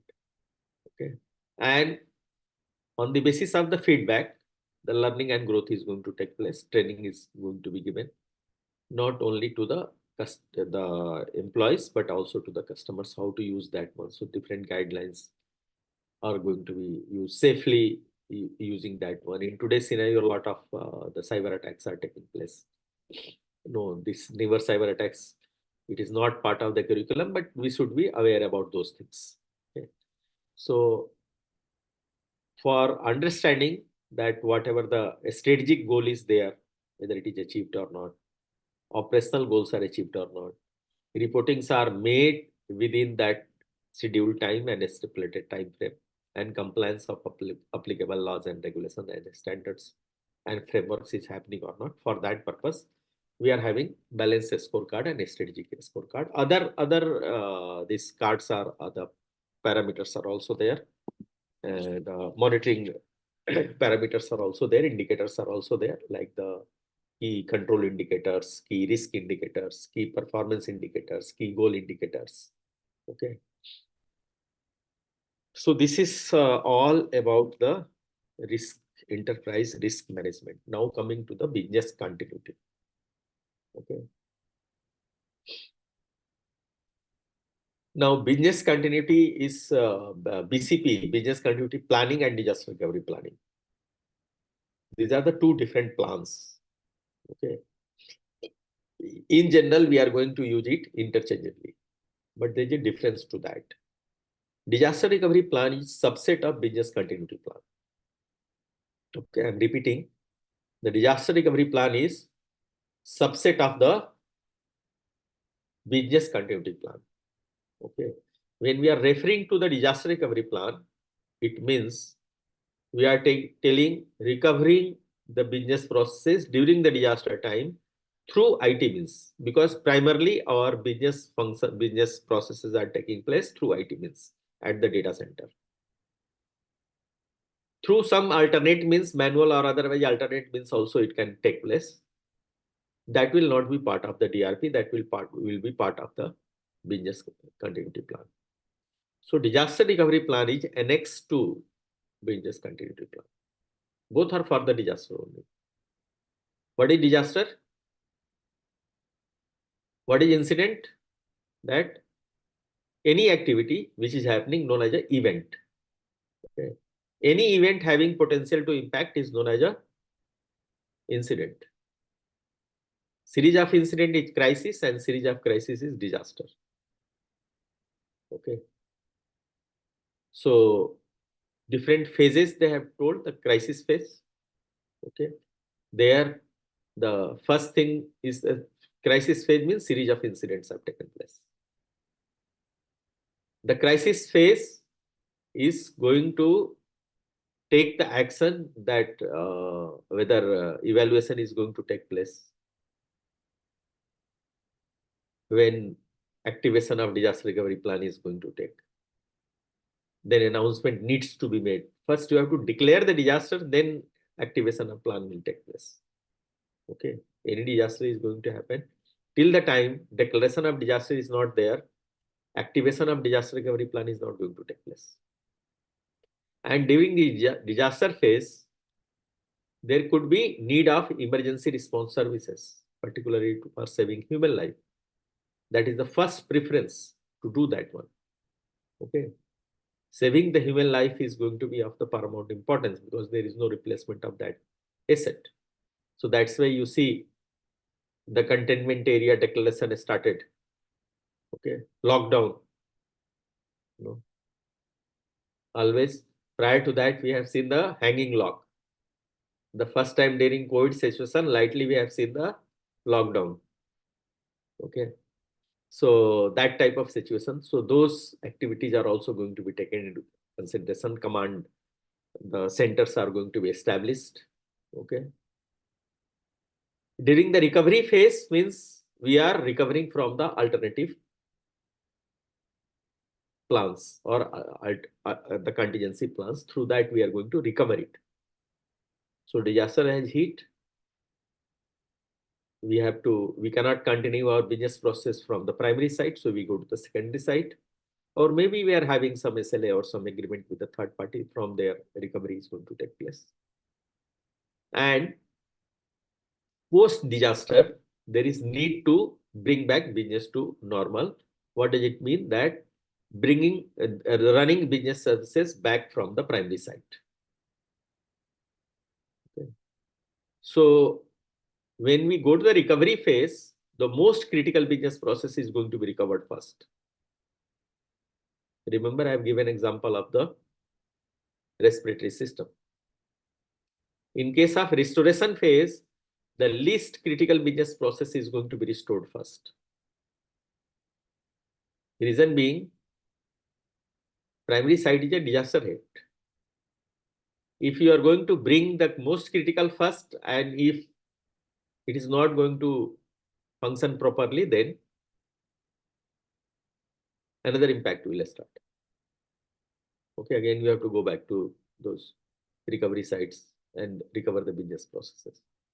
Okay. So that is difference between recovery phase and the restoration phase. Different types of recovery and alternative sites are there. Mirror site. No, in the class I used to tell that the site where we is having large number of mirrors and all types of mirrors. No, but that is not the mirror site is means replica of the primary site. That is known as mirror site.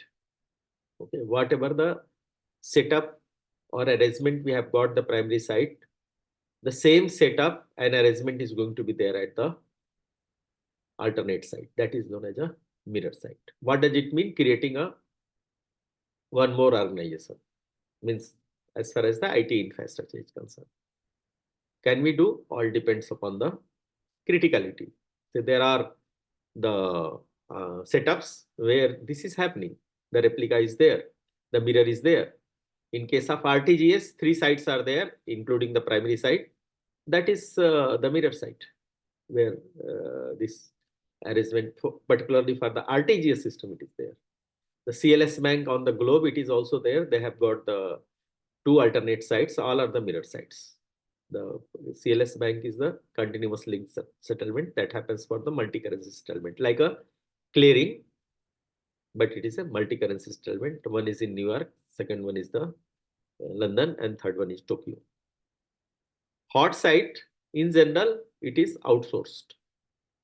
Okay, managed by the vendor. Mirror site, in general, managed by the organization. Okay, I'm not talking about operations, management part. Okay, so the hot site, it is a third part. The compatible servers, compatible infrastructure is going to be there for the critical business process. Remember, when we are talking about business continuity or disaster recovery planning, we are only talking about the critical business process. We are not talking about the all processes. Okay, critical business process. The warm site, where maybe you are having the servers, but data is not loaded, application is not loaded, operating system may be loaded, not loaded. That is going to be there. In cold site, servers are also not there. Only infrastructure is there, air conditioning is there, data cabling is there, electrification is there, race flooring is there. Okay. Mobile sites, for some critical business process, it is there in the loaded in the vehicle that have the mobility. Okay. Near site we are using where the requirement of data loss is 0. Means we have to run the organization or run the business process with the 0 data loss. In case of disaster, if you have to recover the business process, it has to be recovered with the 0 data loss. Then we are going to have the near site. What does it mean? Say when whatever is happening, what does it mean by the 0 data loss? Whatever is happening at the primary, the happening means the transaction is or event at the primary site, it is recorded at the contingency site, DR site, but there could be some time lag. So that could be 5 minutes. So if some, in our example, we are considering 5 minutes. So if some disaster is going to hit, then at the alternate site, we'll have a 5 minutes old data. Okay. This 5 minutes is known as a RPO. So with how much old data we are going to recover the business process. That is known as a recovery point objective. If it is 0, then what needs to be done? Before we are going to accomplish or complete the process or transaction, we have to write at the DR site.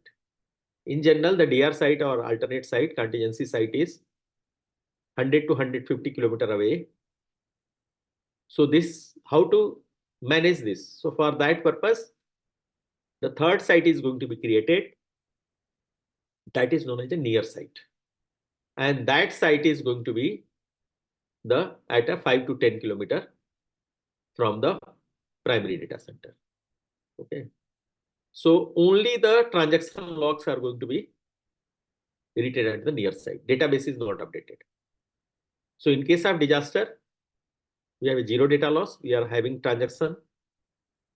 Those 5 minutes transaction at the near site and 5 minutes old data is there at the contingency site. So we can update that database with this transaction logs, which is there on the near site. So our data loss is 0. So for that purpose, we need a near site. Okay. So RPO we have understood. What is RTO? That is known as a recovery time objective.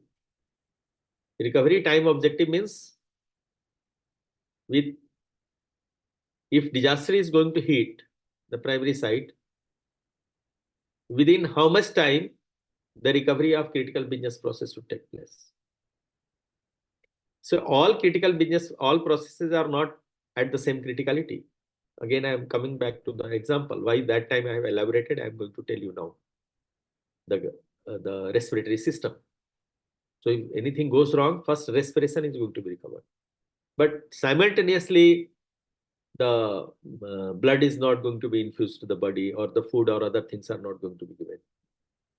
So according to the criticality, the RTO is going to be defined.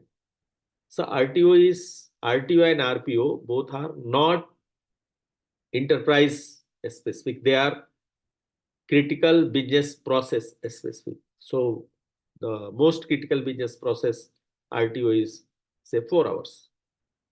So if disaster is going to hit within 4 hours, those business process should be recovered from the alternate site or alternate means from the through the help of the contingency arrangement. It should happen. Okay. And different business process having different criticality, they may have a different RTO. Okay, they may have a different RPO requirement also. Okay, so this is RTO and RPO. One more concept is there, which is known as a SDO, service delivery objective. So what happens during the disaster period? This all sub processes of any critical process is not going to run. To have a better understanding, we'll take example of the payment system in the bank. Okay, different sub processes are there in the payment system. One is the across the counter, through check withdrawal that is happening, cash payment. Okay. Second, the payment system is also the clearing, through that it is happening. Okay. The other systems are there, RTGS, NEFT. Okay. The internet banking, mobile wallets, then the ATM. All these are there. The SWIFT is also there. Okay, SWIFT is not a payment system, it is a messaging system, but through that the payment is delivered. So let us see, in case of disaster, which one out of this payment system, 10 payment system processes I have told, which one is the most critical? So you'll understand that if you'll see from the customer side or customer, see the customer dimension, then you will find that cash payment is most critical. So that cash payment is going to be recovered first. But you may ignore the clearing or some processes. So those processes are not running during the disaster time. So for any specific critical process, what are the sub process needs to be run during the disaster time is known as a service delivery objective. Okay. RTO, RPO, and SDO we have understood. The different testings are that we use to tell drill, DR drill, or that is the testing of the business continuity planning. So there is a checklist testing. In checklist testing, what happens? Whatever the contingency arrangement we have made for the critical business process, so we are going to send to the process owner, a specific process owner. So depending upon the process, the checklist is going to be given to the process owners. So process owners, they are going to review it and going to tell whether this is complete or not. So till the time it is not completed, this checklist process goes. Once through with the checklist process, then the structured walkthrough is going to be done. What is a structured walkthrough? Here we are going to see the interdependency of the process, business process. Okay. So those interdependability is going to be tested here, and how the compatibility is going to be established through the different business processes during the disaster time. That is going to be seen here into the structured walkthrough. So different process owners, they are going to sit together. The critical business process owners, they are going to sit together and going to see that one. In checklist, it was not happening. In simulation, maybe the real process will not take place, only simulation is happening. Through that, we understand that within this time frame, whether the recovery of RTO will be taken care or not, RPO will be taken care or not, SDO will be taken care or not. But actual process is not happening. Actual process is happening in the parallel test. In parallel test, it is running at the contingency site also, and at the alternate site also, and the primary site also, and we are going to see the results. The fifth one is the full interruption test. What does it mean? You create a manual disaster, at the primary site and recover it from the alternate site. So that is known as the full interruption test. From the checklist to the full interruption test, generally it takes 3 to 5 years. Okay. RTO, RPO, SDO, we have understood. Like there, we have talked about the two standards. One is the ISO ISO 27001, ISO 31000 also. ISO 31000 for the IT risk management. And then the third standard we have seen, that is ISO 38500 for the IT risk governance. Okay. Here the fourth standard is there, that is known as a ISO 22301. That is for the BCPTRP. And the IT part of this BCPTRT is taken into the ISO 27031 implementation part of that. Okay. So one is the, this is also the certification standard. 27031 is the implementation standard. Not exactly of the 22301, but through that the implementation is taking place. Okay. So we have completed both the modules. Do we need a break? 5 minutes? Okay. I need just 5 minutes. After that, we'll come back. So it is that 6:31, 6:36. I will start. Just after 5 minutes, I will start. Okay. I'm just switching off my video and mute.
Okay, I'm back.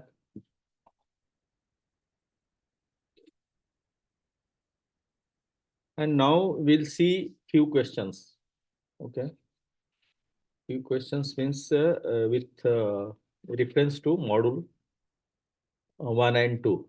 Okay, the others will be taken by the other faculty. So through this, you will be able to understand that what type of questions are going to be there in the AT, or those who have already appeared for the AT must be knowing that what type of questions are there. They may find resemblance with the questions which is given here. I'm not telling that these questions will be asked, but this type of questions are asked. Okay, and we'll see also that which one is correct or which one is incorrect. The answers, why, the logic behind that also we'll see. Okay, this presentation I will make available with the DAF after the completion of this session. Okay. The first question is that this just a minute. I guess it is visible. Okay, the complete test screen with wherever it is written, it is visible. Don't with the coding A16 or whatever is there. That is my coding. Okay. Which of the following is this? Is the first 10 questions are from the module 1, and next 10 questions will be from the module 2. So let us see. Possibly we'll complete it within this specified time frame. Okay, the first question is which of the following is the key benefit of a controlled self-assessment? Okay. The meanwhile you can do the answers at your end, and when I'm telling the answers, just you match it. And when we are discussing logic, then you see where was the gap with the concept. Okay. So the first option is management ownership of the internal controls supporting business objective is reinforced. The second B option B is audit expenses are reduced when the assessment results are an input to external audit work. The third one is fraud detection is improved because internal business staff are engaged in testing controls. And the fourth one is internal auditors can shift to the consultative approach by using the results of the assessment. Okay. Can see what could be the answer.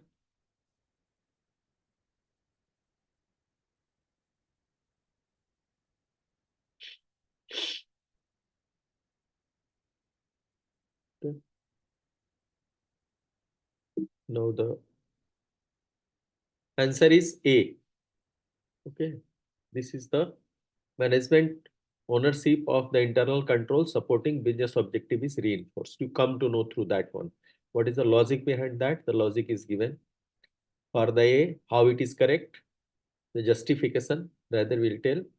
The objective of control self-assessment is to have business management become more aware of the importance of the internal control and their responsibility in terms of corporate governance. Okay. For operational level, it also helps for the training purpose, understanding the criticality of that control also. All those things we are going to understand the operational level, but here the management part. The others they have given, why it is not correct? Because the option B is talking about reducing audit expenses is not a key benefit of control self-assessment, CSA. Okay. The improved fraud detection is important, but not as important as control ownership. It is not a principal objective of CSA.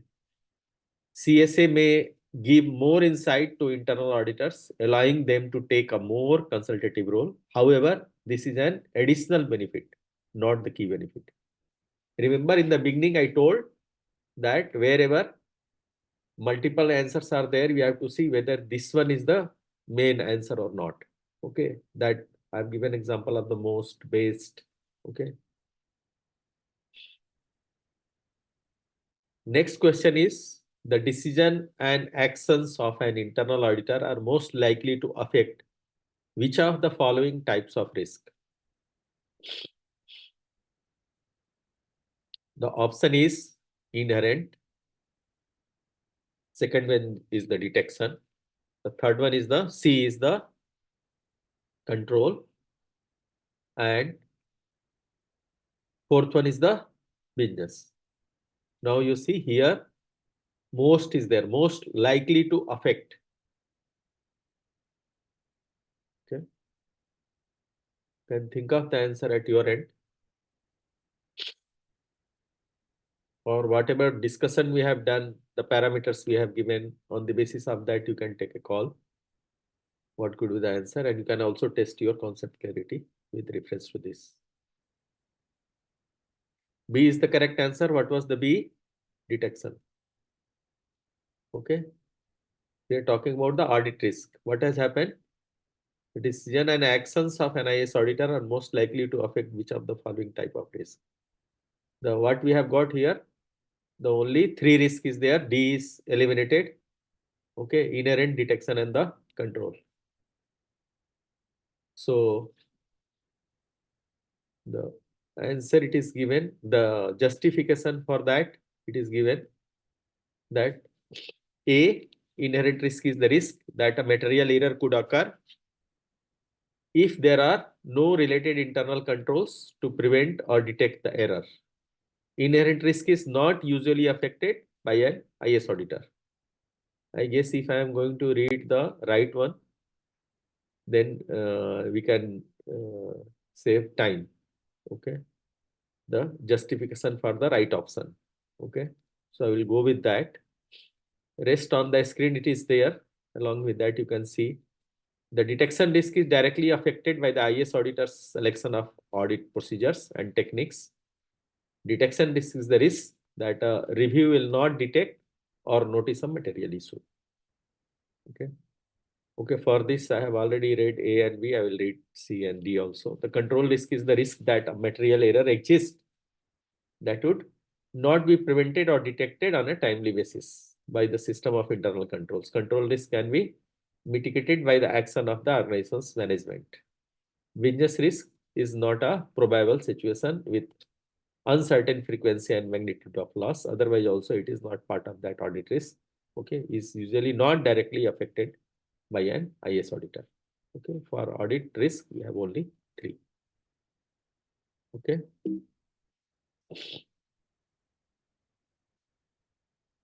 The third question is that an audit charter. I told that audit charter is going to be the same the way it is in the financial audit or finance audit. The same it is going to be here. The option A is talking about the B dynamic. When the audit charter should be dynamic and change to coincide with the changing nature of technology and the audit profession. The option B is telling the clearly state audit objective for and the delegation of authority to the maintenance and review of internal controls. The option C is telling document the audit procedure designed to achieve the planned audit objective. Okay, I guess I'm not my speed is not high when I'm reading. Okay, and why I'm reading so that I can understand. You have also read that one. The option C is option D is outline the overall authority, scope and responsibilities of the audit function. Okay, this easily you can answer because you are practicing this one since long. The correct is option D. When I was explaining audit charter, that time also I told that it is a delegation of authorities, and so the justification for the correct answer is an audit charter should state management's objective for and delegation of authority to IS auditors. Okay. Next question is the which audit technique provides the best evidence of the segregation of duties in an IT department. Okay. When we are talking about segregation of duties, then we are talking about the conflict of interest. So first spend time on understanding that what question stem. The question stem means the body of the question is telling. So which audit technique provides the best The moment best word comes, most word comes, it means multiple options are correct. Some are partially correct, some are the one is fully correct. Okay. So the which audit techniques provides the best evidence of the segregation of duties in an IT department? Discussion with management, review of the organizational chart, observation of an interview, and testing of user access rights. Okay. The correct answer is C. What was C? That was the observation and interviews. So based on the observation and interviews, the IAS auditor can evaluate the segregation of duties by observing the IT staff performing their task. An IAS auditor can identify whether they are performing any incompatible operations or not. By interviewing the IT staff, the auditor can get an overview of the tasks performed. Okay. So through observation and interview can understand is there any conflict of interest or not. Next question is the purpose of a checksum on an amount field is an electronic data interchange communication of financial transaction is to ensure that. Okay. So if you know for what purpose the checksum is used, checksum is there, CRC is there, okay. The even message digest is also there. Okay. Hash value is also there. So the option is, first option is integrity. Second, B option is authenticity. The option C is authorization. And the option D is non-repudiation.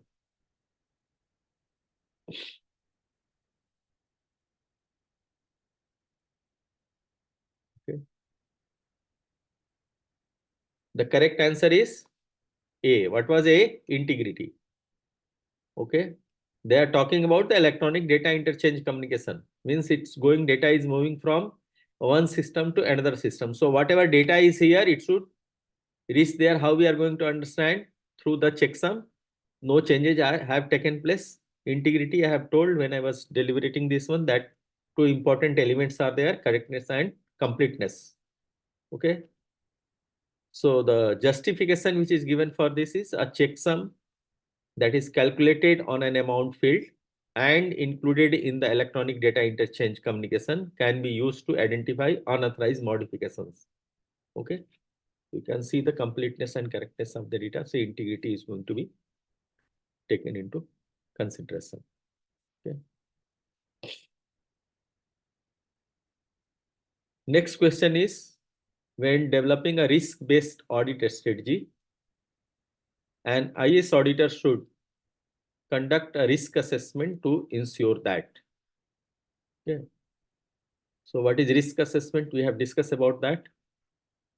When developing a risk-based audit strategy, an IS auditor should conduct a risk assessment to ensure that option A is controls needed to mitigate risks are in place, vulnerabilities and threats are identified, audit risk is considered, a gap analysis is appropriate. If you remember when we are talking about the risk assessment process, in risk assessment process, three different sub processes are there: identification, analysis, risk identification, risk analysis, and risk evaluation. Here, the question is referring to the risk identification. So easily you can understand that option B is correct. Why option B is correct? Threat coupled with vulnerability is a risk.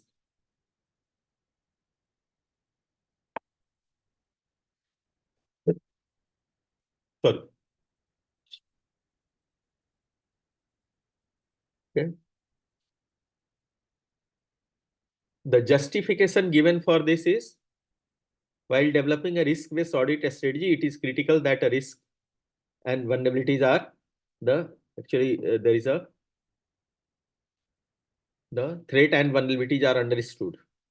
They determine the areas to be audited and the exchange of coverage. So I have told in the beginning today's session that we do not have any control over the threat. Whatever control we can implement on the vulnerability. So we need to, and threat coupled with vulnerability is a risk. Threat is there, vulnerability is not there, risk is not there. Vulnerability is there, threat is not there, risk is not there. And over a period of time, threat may absent or vulnerability may absent, threat may present, vulnerability may present. That's why we are doing a review at a different periodicity. The next question is the most important reason for an IS auditor to obtain sufficient and appropriate audit evidence is to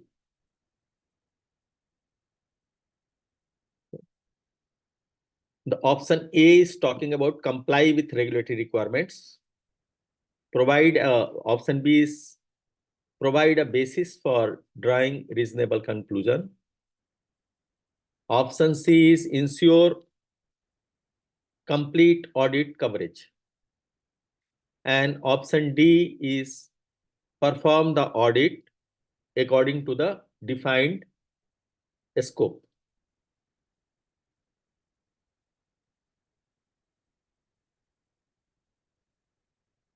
Hope you have read this one and mark the answer.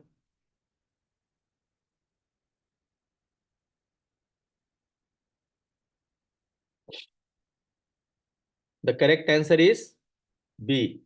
What was the correct? What was the option B? Provide a basis for drawing reasonable conclusion. Okay. So IS auditor to obtain sufficient and appropriate audit evidence. What is the justification for that? The scope of an IS audit is defined by its objective. This involves identifying control weakness relevant to the scope of the audit, obtaining sufficient and appropriate evidence. There is a typographical mistake here. Okay. Appropriate evidence assists the auditor in not only identifying control weaknesses, but also documenting and validating them. Okay.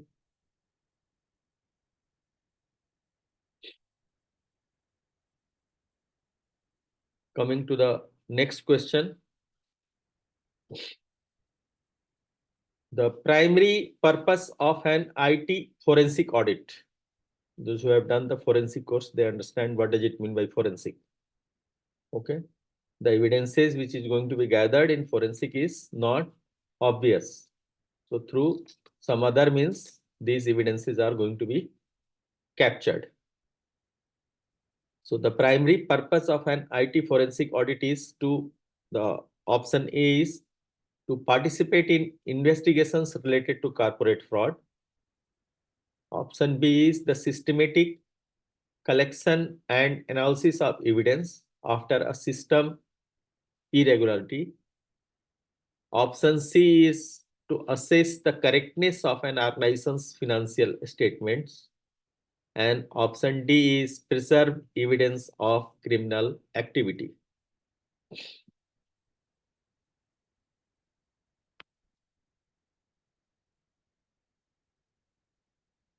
Hope you have read this one. I am going to the answer. That is B is the correct answer. What is B? The systematic collection and analysis of evidence after a system irregularity. In general, these evidences, forensic evidences, when it is collected in a scientific manner. Maybe it is due to the court order, or in future there may be need to produce those evidences into the court of law. So the correct option is the systematic collection of and analysis of evidence after system irregularity. Justification it is given. The systematic collection and analysis of evidence after a system regularity best describes the forensic audit. The evidence is collected, then be analyzed and used in judicial proceedings. I told that maybe in future there will be need that needs to be produced into the court of law.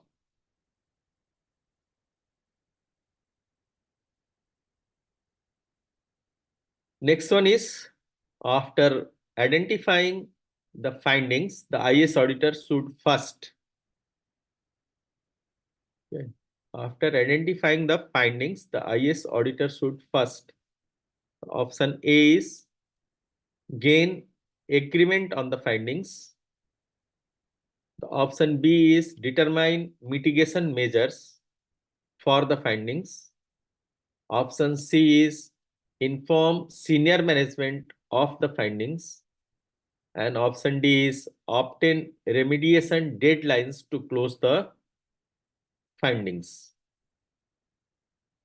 Okay. So what we do in the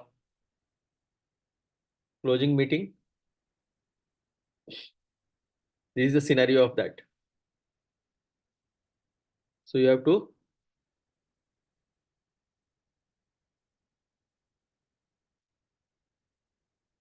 gain the agreement on the finding. If there is a difference of opinion, it will be reported, but you have to mention that one. But if understanding is there, then the resolution to that findings are going to be the, even if any recommendations are there from the auditor, control implementation or something like that, so scenario will be different.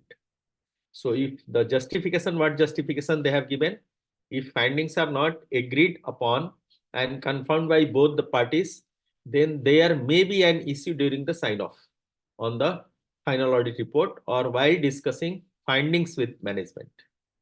When agreement is obtained with the auditee, it implies the finding is understood and a clear plan of action can be determined. Okay. The not necessarily the auditee is going to be agreed every time. There could be exceptional scenario where auditee may not be agreed, but there could be a valid reason for that. Auditor should also see that is there any valid the justification behind that. The next question is, an IS auditor uses computer assisted audit techniques, that is the CAD tools, to collect and analyze data. Which of the following attributes of evidence is most affected by using CADs? Most means multiple options are partially correct. One will be fully correct. Okay. So the option A is usefulness. Option B is reliability. Option C is relevance. And after D is advocacy. What is talking about that? The collection and analysis of data. And which attributes of evidence is most affected by using the CAD tools. Hope you have read. The correct answer is B. What is correct answer? The reliability. What is that reliability? You are talking about the source of the data. Okay, from where it has been taken. So when it is reported, so you have to see how much reliability is there on that. So more emphasis will be on that. What justification they have given? Because the data are directly collected by the IS auditor. The audit findings can, here also in can typographical mistake is there, and are also typographical mistake is there. So findings can be reported with an emphasis on the reliability of the records that are produced and maintained in the system. The reliability of the source and information used provides reassurance on the generated findings. Okay.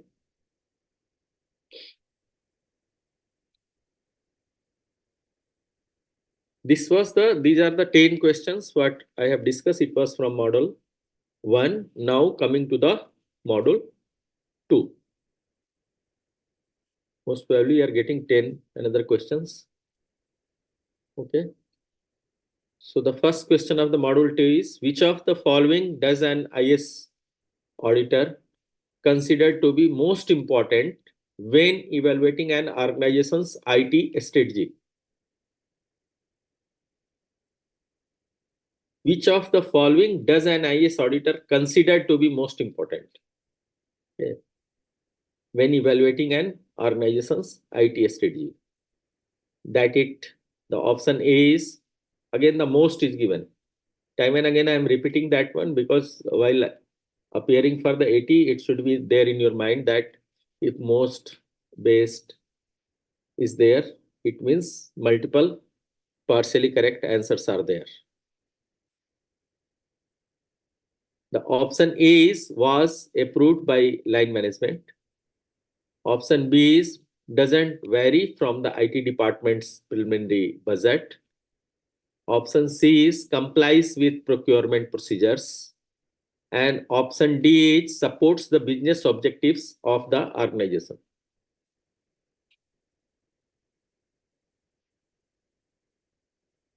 And the correct answer is D. What is D? Supports the business objective of the organization. Let us see what is the justification.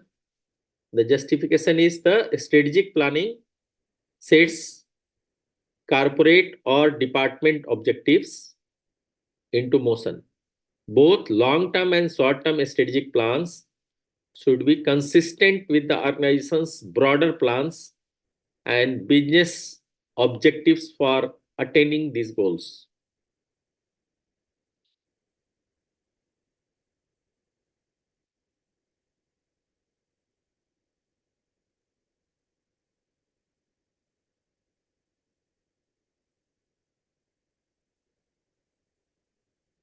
Okay.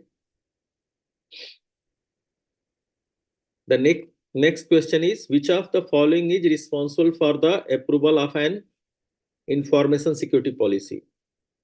Say, see the RACI, and according to RACI, who is going to be accountable, who is going to be responsible, that concept clarity should be there for such type of questions. Okay.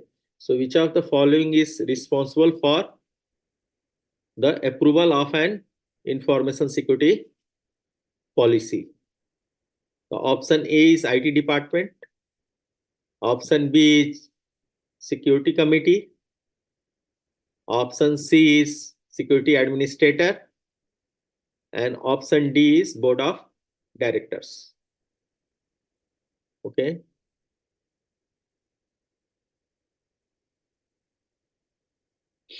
Now I'm coming to the answer. The correct answer is D. What is the correct option? That is the board of directors here. What justification they have given? That justification is normally the approval of an information security is information system security policy or policy is the responsibility of the top management or the board of directors. Okay. The others, if you are going to see the IT department, they can't approve it because they are going to be the maker of that. Okay. Security committee is going to be also part of administrator is not having that authority to do that one. That is the justification also. It could be here. Okay. The next question is, the primary control purpose of required vacations or job rotation is to. Option A is allow cross training for development, help preserve employees' morale. Option C is detect improper or illegal employee acts. Option D is provide a competitive employee benefit. So you'll find here apparently that multiple answers are there, but they are partially correct. The correct answer is C. What was C? Detect improper or illegal employee act. Okay. What is the justification for that? The practice of having another individual perform a job function is a control used to detect possible irregularities or fraud. If you remember the case of the LOU, that letter of undertaking, that was the scenario that due to the absence of one person, when new person came on that position, then this was disclosed.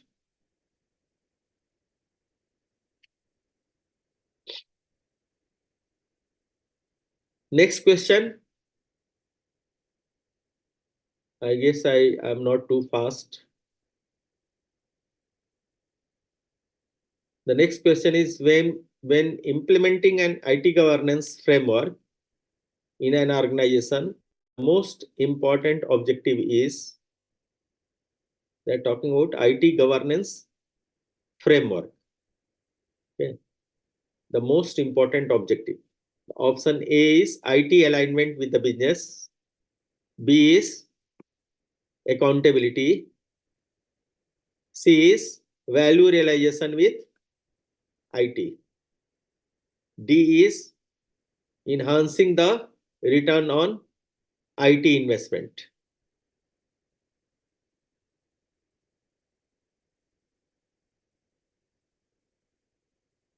Okay.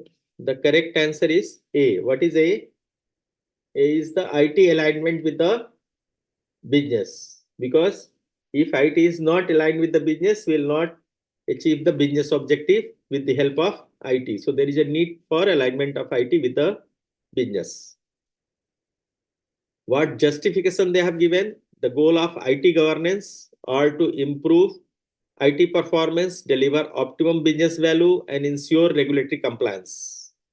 The key practice in support of these goals is the strategic alignment of IT with the business.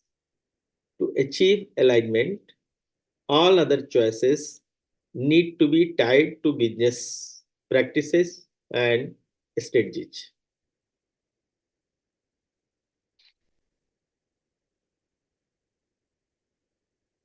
I was telling that when most or first is there, said most is there, so multiple option will be there. See the justification given in option B, that accountability is important, but the most important objective is IT governance. That is alignment of IT with the business. Okay. The similarly for C also they have given the IT must demonstrate the value to the organization, but this value is dependent upon on the ability of IT to align with the support, the business requirements. Okay. Similarly for D also, enhancing return is a requirement of the IT governance framework, but this requirement is only demonstrated through the alignment of IT with the business requirements. Coming to the next question.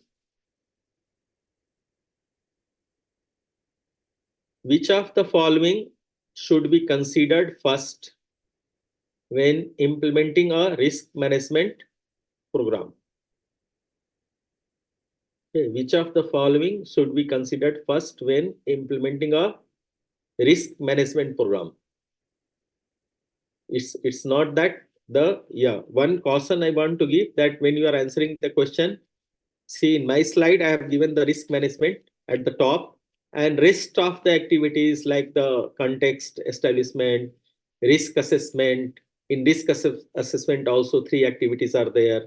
Okay, then the risk treatment is there, and risk monitoring and reporting, and finally the review and monitoring is there. So if you'll see from the top, the risk management program they are telling means all these activities are included into that. If they will tell risk assessment, means they are talking about only risk identification, risk analysis, and risk evaluation. When they will talk about the risk treatment, then they are talking about only APMA. If they are talking about control, 100% they are talking about the risk treatment, and that to mitigation, because beyond mitigation, control is not there. So this way, if you are going to map there also, you are going to understand that one. So why I am telling, because in general, while reading, I have seen based on my experience that people use risk management and risk assessment interchangeably. Okay. So The question is, which of the following should be considered first when implementing a risk management program? The option A is an understanding of the organization's threat, vulnerability, and risk profile. Okay.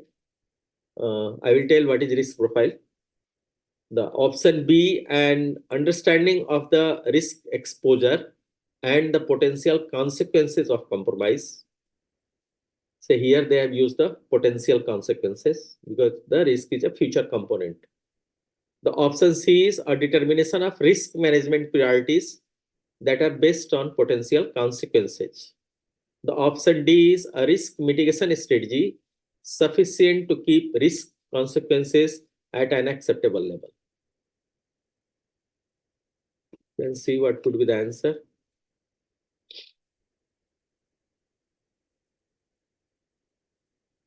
The answer is A. What is the answer? Here, an understanding of the organization's threat, vulnerability, and risk profile. What is risk profile? Risk posed by organization at a specific point of time.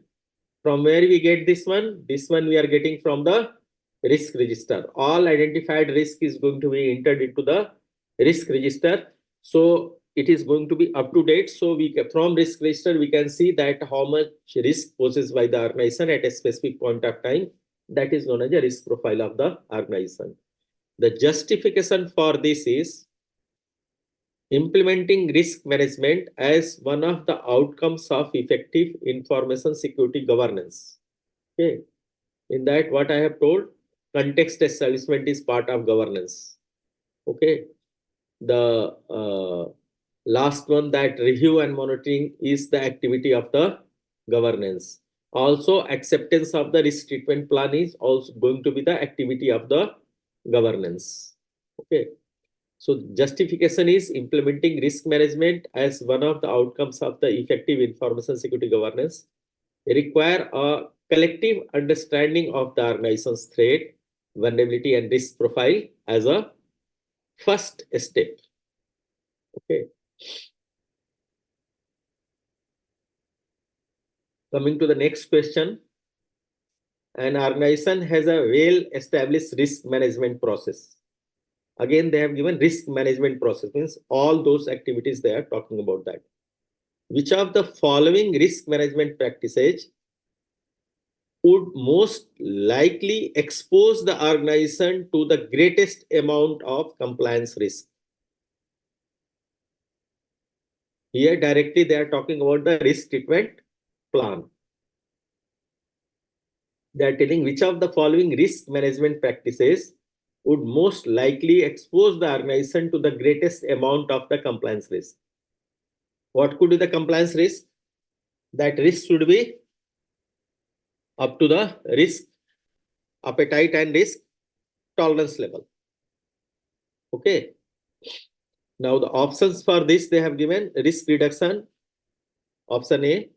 Option B is risk transfer. Option C is risk avoidance. And option D is risk mitigation.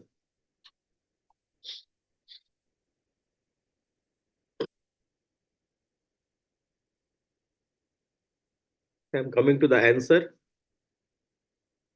The correct answer is B. What is B? Risk transfer. What happens in case of risk transfer? You see, if you recall the parameters what I have told, okay, risk reduction is not our that treatment plan.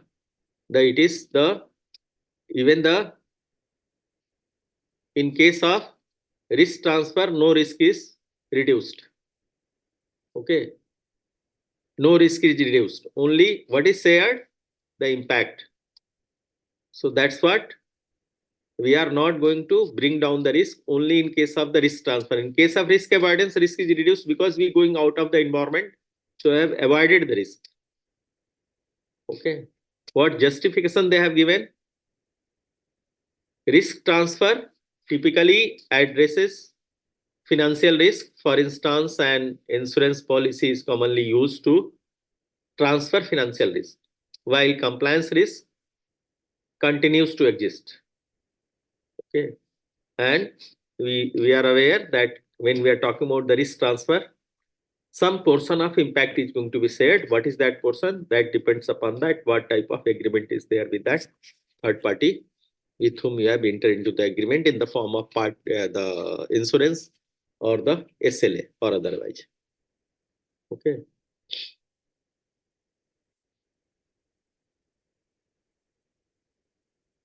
The next question, the most important element for the effective design of an information security policy is the, okay, I talk about the most important element of the effective design of an information security policy is the threat landscape, prior security incidents, emerging technology, and enterprise risk appetite. So what is the objective of information security policy? If you know the risk management objective, recall the objective of the risk management, then you can understand this one. Okay. Directly you can arrive at the answer. Okay. I am coming to the answer. Hopefully you people have also noted the answer. The answer is D. What is answer? Enterprise risk appetite.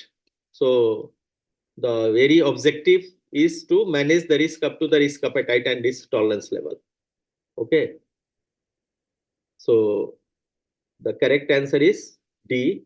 And what justification they have given for that? The risk appetite is the amount of risk on a broad level that an entity is willing to accept.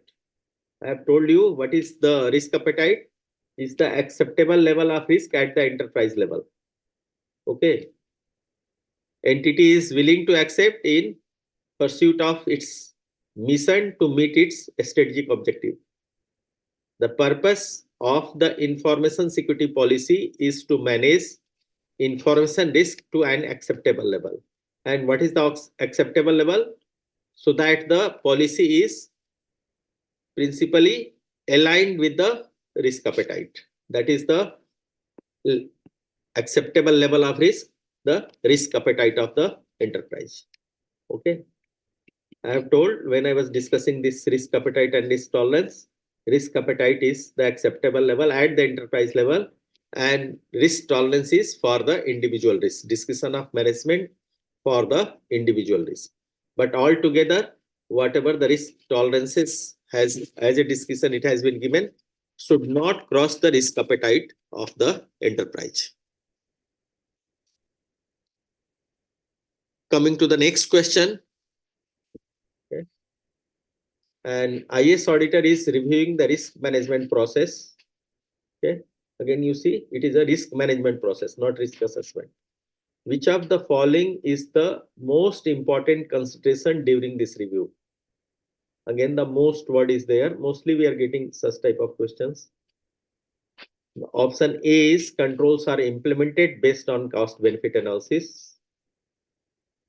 Option B is the risk management framework is based on global standards.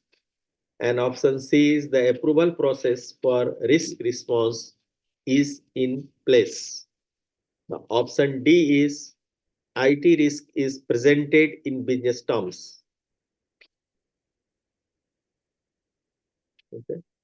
Which of the following is the most important consideration during this review? Review of the risk management process. I am coming to the answer. The answer is D. What was D? The IT risk presented in business terms. IT is, so if you see the organizations, we are having the three micro level function. The first function is the business function. The second function is the support function in which the IT comes. And the third one is the oversight function where the auditors are coming or audit department is coming. Okay, audit function is coming. So now you can see the justification. What is the justification for the answer? This can be done by adopting acceptable terminology that is understood by all. And the best way to achieve this is to present IT risk in business terms. Because ultimately, IT risk is part of the enterprise risk management. And management has to, or governance has to understand in the business terms. They do not understand the IT jargons. Okay, they have to see that how it is going to hit their risk appetite. Okay. The next question is, when organization's disaster recovery plan has a reciprocal agreement, which of the following risk treatment approaches is being applied? Okay. First thing that we have not discussed is reciprocal agreement. What is that reciprocal agreement? That in case of the two organizations, they are going to enter into the agreement that in case of disaster, they may use their system. No, if organization A and B is entering into the agreement, so in case there is a disaster on A, will use the B system. If there is a disaster on B, they are going to use the A system. What will happen if both are going to be hit by the same disaster? But what they are telling, if this type of agreement is there, it is what type of treatment. So 4 treatment options we have got. I have told you Atma, avoid, transfer, mitigate, and avoidance. So here we are having the option A, transfer, B is the mitigation, C is the avoidance, and D is the acceptance. Okay. Till this time, you must have arrived at the right answer. I am coming to the right answer. The answer is B. What is that? Mitigation. Okay. What that justification they have given? A reciprocal agreement in which two organizations agreed to provide computing resources to each other in the event of a disaster in a form of risk mitigation. This usually work well if both organizations have similar information processing facility. Okay, that needs to be done because the intended effect of reciprocal agreement is to have a functional disaster recovery plan.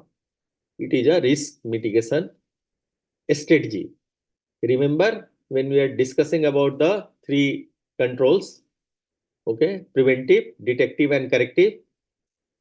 Even though it is a reciprocal agreement, but it will reduce the impact. Okay, because some agreement is there, through that the impact will, the scenario will not sustain for a longer period. Okay.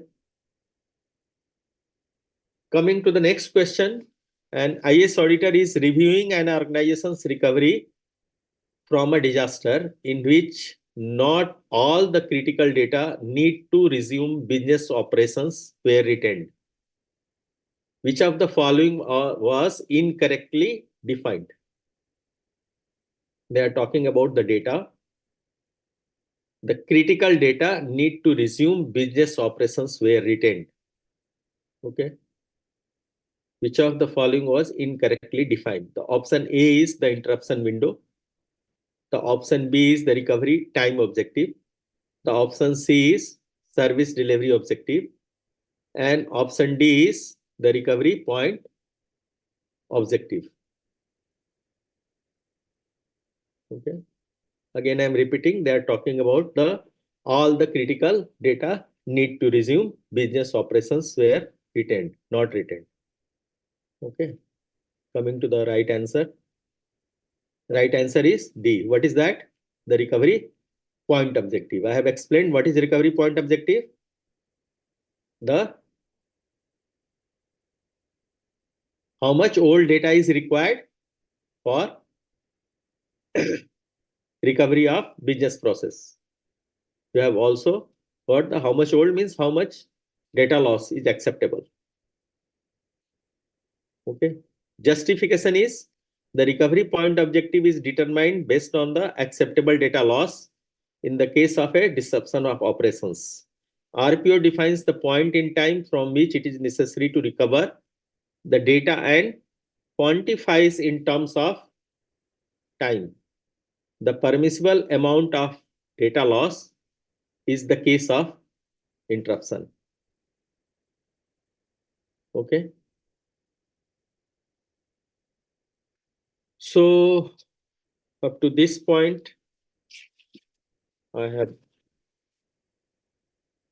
consumed my time. Few more minutes are there. So before we are going to wind up, uh, I don't know any format is there for answering the questions or collecting the questions. But still, few more guidance I will give you. Again, I'm repeating that one. That if you will minutely see when you will solve the questions, then you will find that few questions, at least even you will find that 10 to 15% questions, you have not rightly understood the question stem, or you have not rightly read the question stem. What does it mean? That what happens? We are the practitioners, so we are having legacy of experience. So when we read the question stem, we read those things also which is not written. So the caution is all the questions are going to be the independent question in the exam. They are not interdependent. So in that circumstances, we have to spend time, or you have to see that read the question stem only. Don't combine with the this our experience or any other concepts with that. While answering also, based on the logic or the statement given into the question statement, you try to find out the correct options. Okay, that is going to help you. At least if you will follow this one, I'm telling based on my experience, because for multiple other organizations also, I'm in the team of the, for not for this ICI, for others, the question development team. So I know that how questions are developed and what type of analysis is going to be made up post result. So these are the important thing, what were important gap you are getting when it comes to the certification exam. Okay. With this, I'm winding up the session from my side. I will hand over to the, I wish all the best to all of you for your AT. Okay. And I handing over the session to ma'am, if ma'am is there. Thanks a lot, sir, for such wonderful insights into the topic. And I'm sure the members would have benefited a lot for appearing in the next upcoming TISA 80 exam. Members, if you have any queries, you may send to us at daabdam@icai.in. We'll forward to sir, and sir will give the reply. Okay. Thank you. Thank you, Thank you. sir. Yeah. Thank you, ma'am. God bless you. All the best once again, all of you.